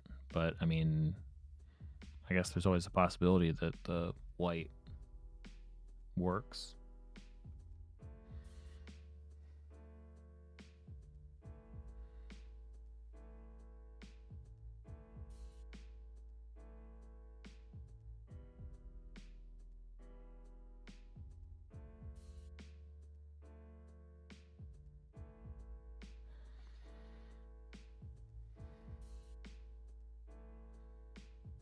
That's fair.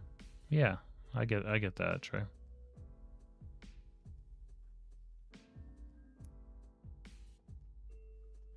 The the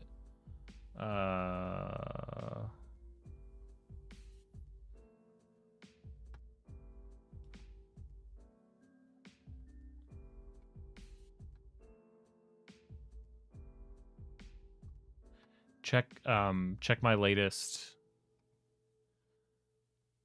So it is an ABC test, but there's a good chance, Gibson, if you check my latest posted video to my channel, went up today at noon about the Feywild, there's a good chance that the thumbnail you see is going to be the hamster.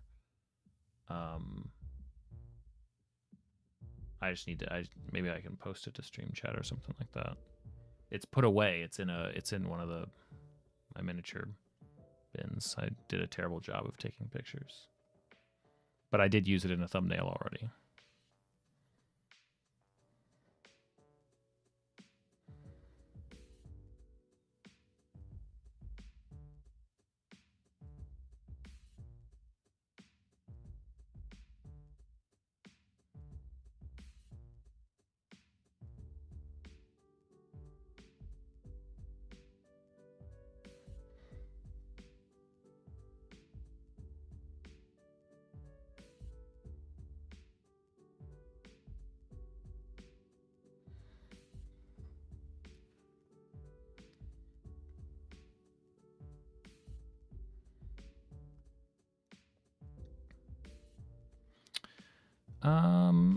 Patterns definitely, I think, emerge, and that I think that's okay. It's always, can be fun to sort of mix things up a bit.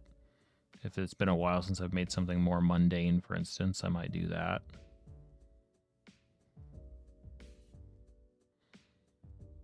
In this case, I'm kind of leaning into the psychedelic nature of this monster.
No, you're not nagging.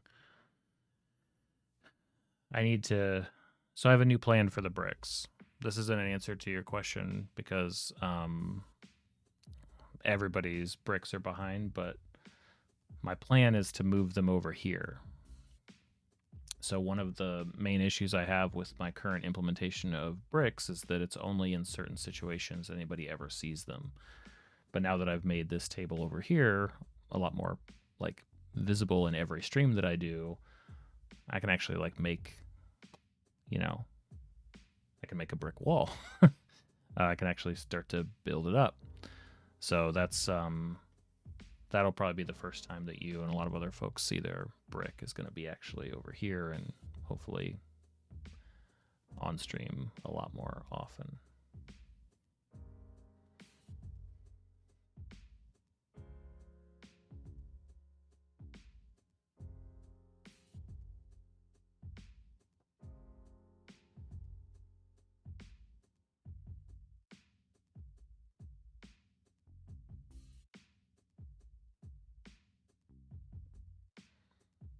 Exactly. Yeah.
Yeah, I run 5e. Yep.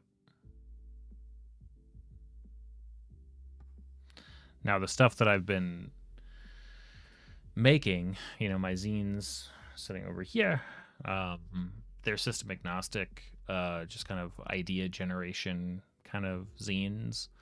Um, and the one shots that I'm writing, my goal is to make them system agnostic. Sort of my lofty ambition. So I'll be spending a bunch of time, should spend a bunch of time this year in different systems.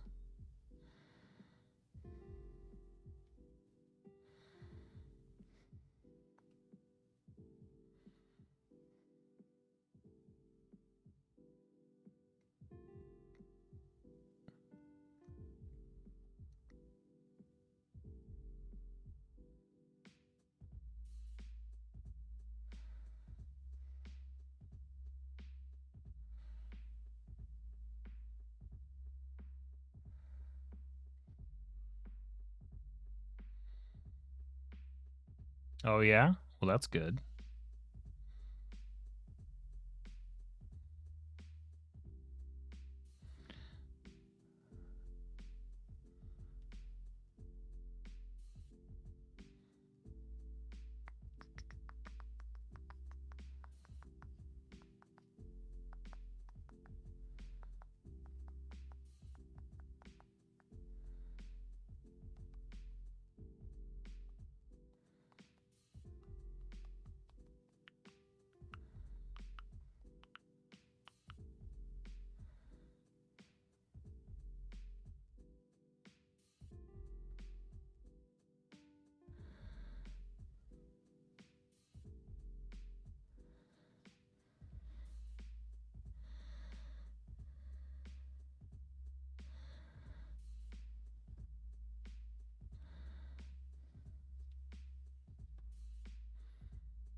Oh, very fun.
What could go wrong with the elderly discovering magic exists while getting their meds and dealing with family that never visits until it's most inconvenient?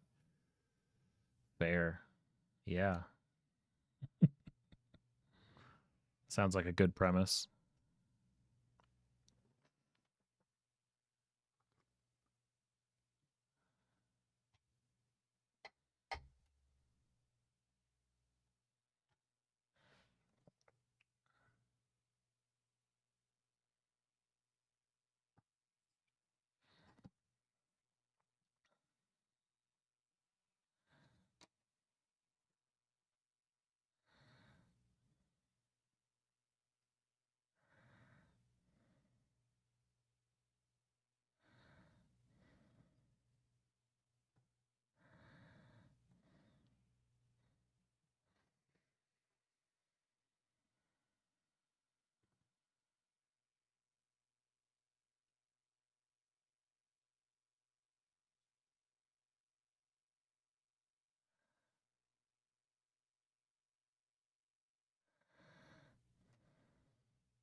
True.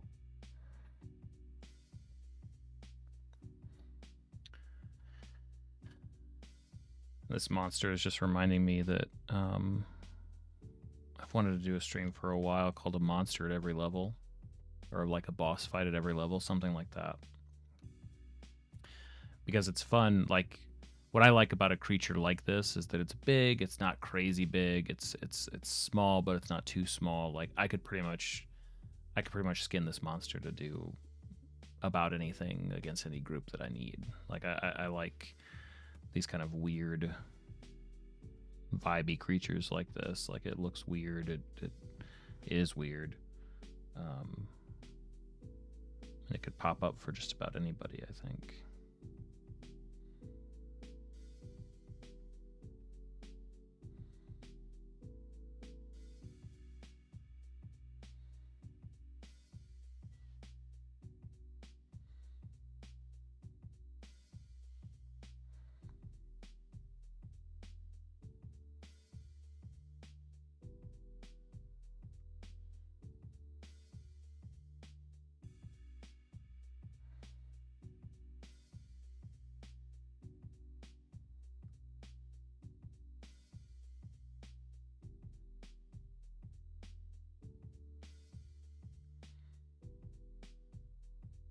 True. Yep.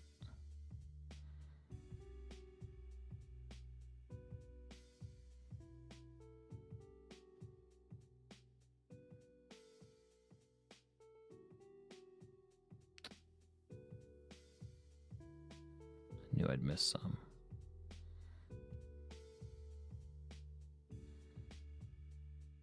Hey, thanks, Max.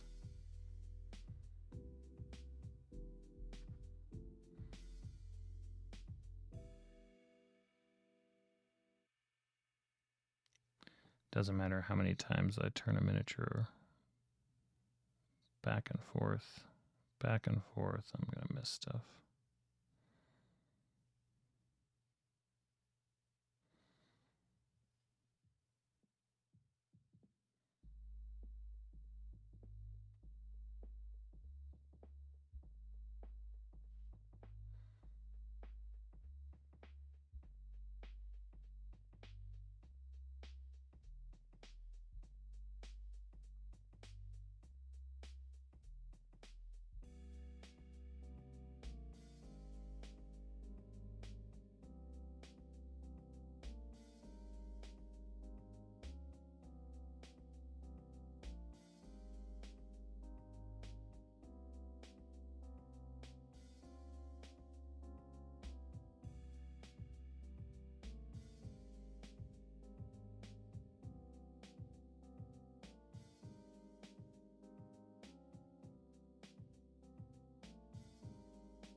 I appreciate it, Max. Catch you another time. Your other hobby is metal detecting. Doesn't matter how much I sweep place, I know I missed a mark. True. Hey, Zerion. It's getting there. It's getting there.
Awesome. See ya, Mythic.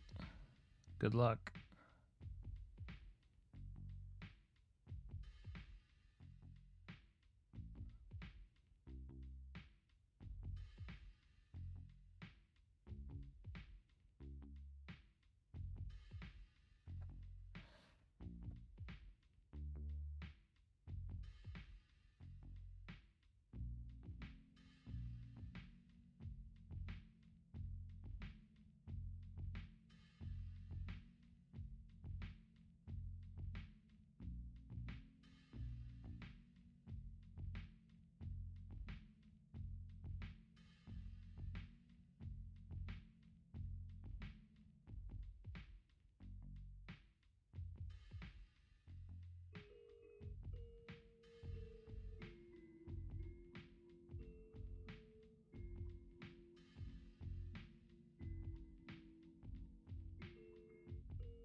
Hey, thanks so much.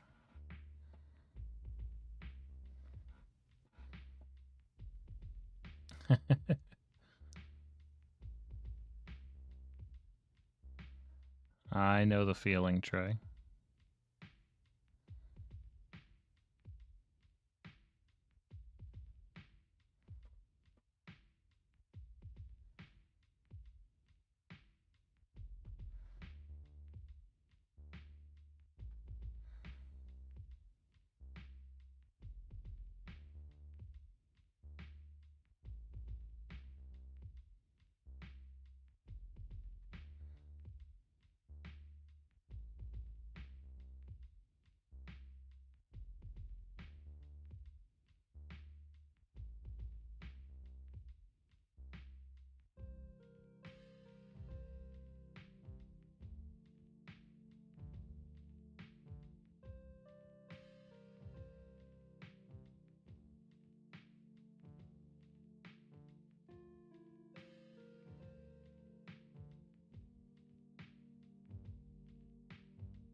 Well, I kind of like it too because like these could be these could also be like embedded gemstones into the monster skin itself, you know? A couple different ways to interpret those warts.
It's like an angry Barney. If you really step back and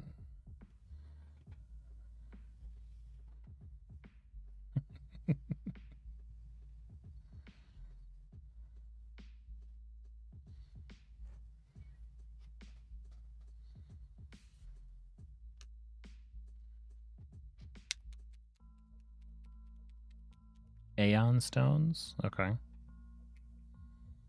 I mean, I don't know what D&D officially has. All my stuff's homebrew. First group that I really ran for more than a few sessions. You know, my first real successful campaign was with a group of people who, well, at least a couple of them certainly knew D&D better than I did. And I was like, okay, well, I'm not going to run in the established world then. I'm going to make my own custom because I can't have my players knowing more about, you know, more about my world than me. So my world has everything that I need it to have.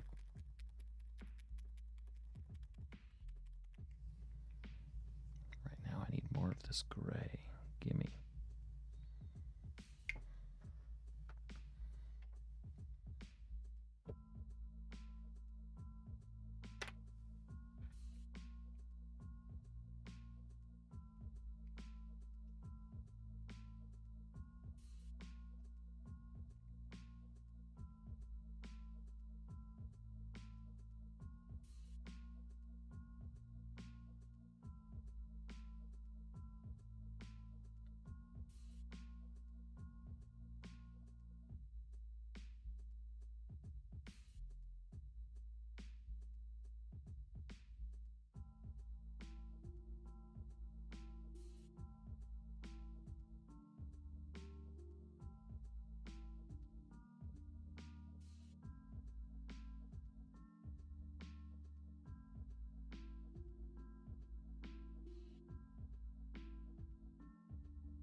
Oh yeah, I think I know those. I think I know what you're talking about. Yeah.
Gotcha.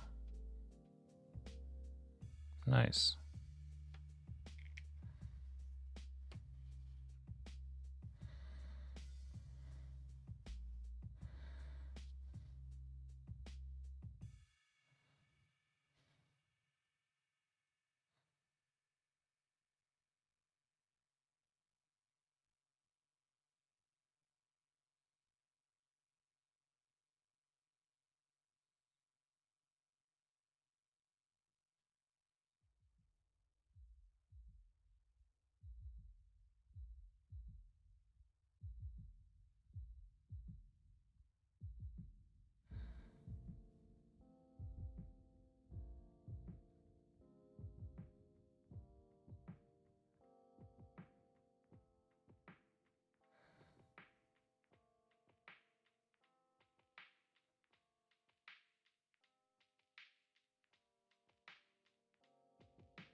Hey, go for it. How's it going?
Thank you. Thank you.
Hey, thanks, Austin.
There we go.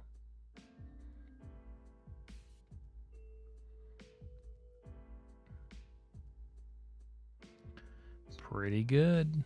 I'm happy with that.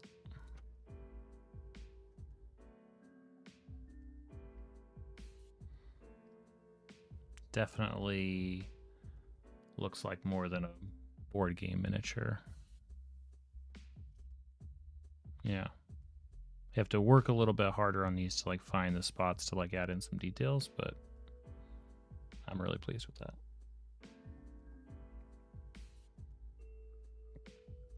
Once the gray on the base fully dries, I'll probably hit it with another dark shade, but not going to be super noticeable on camera anyway.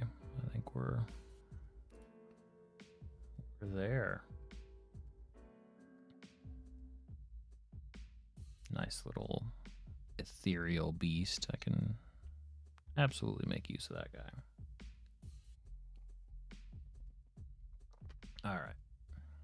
It's a late one, but feels good to get back into the evening stream grind. Hopefully I'll be on a couple times tomorrow, certainly tomorrow night.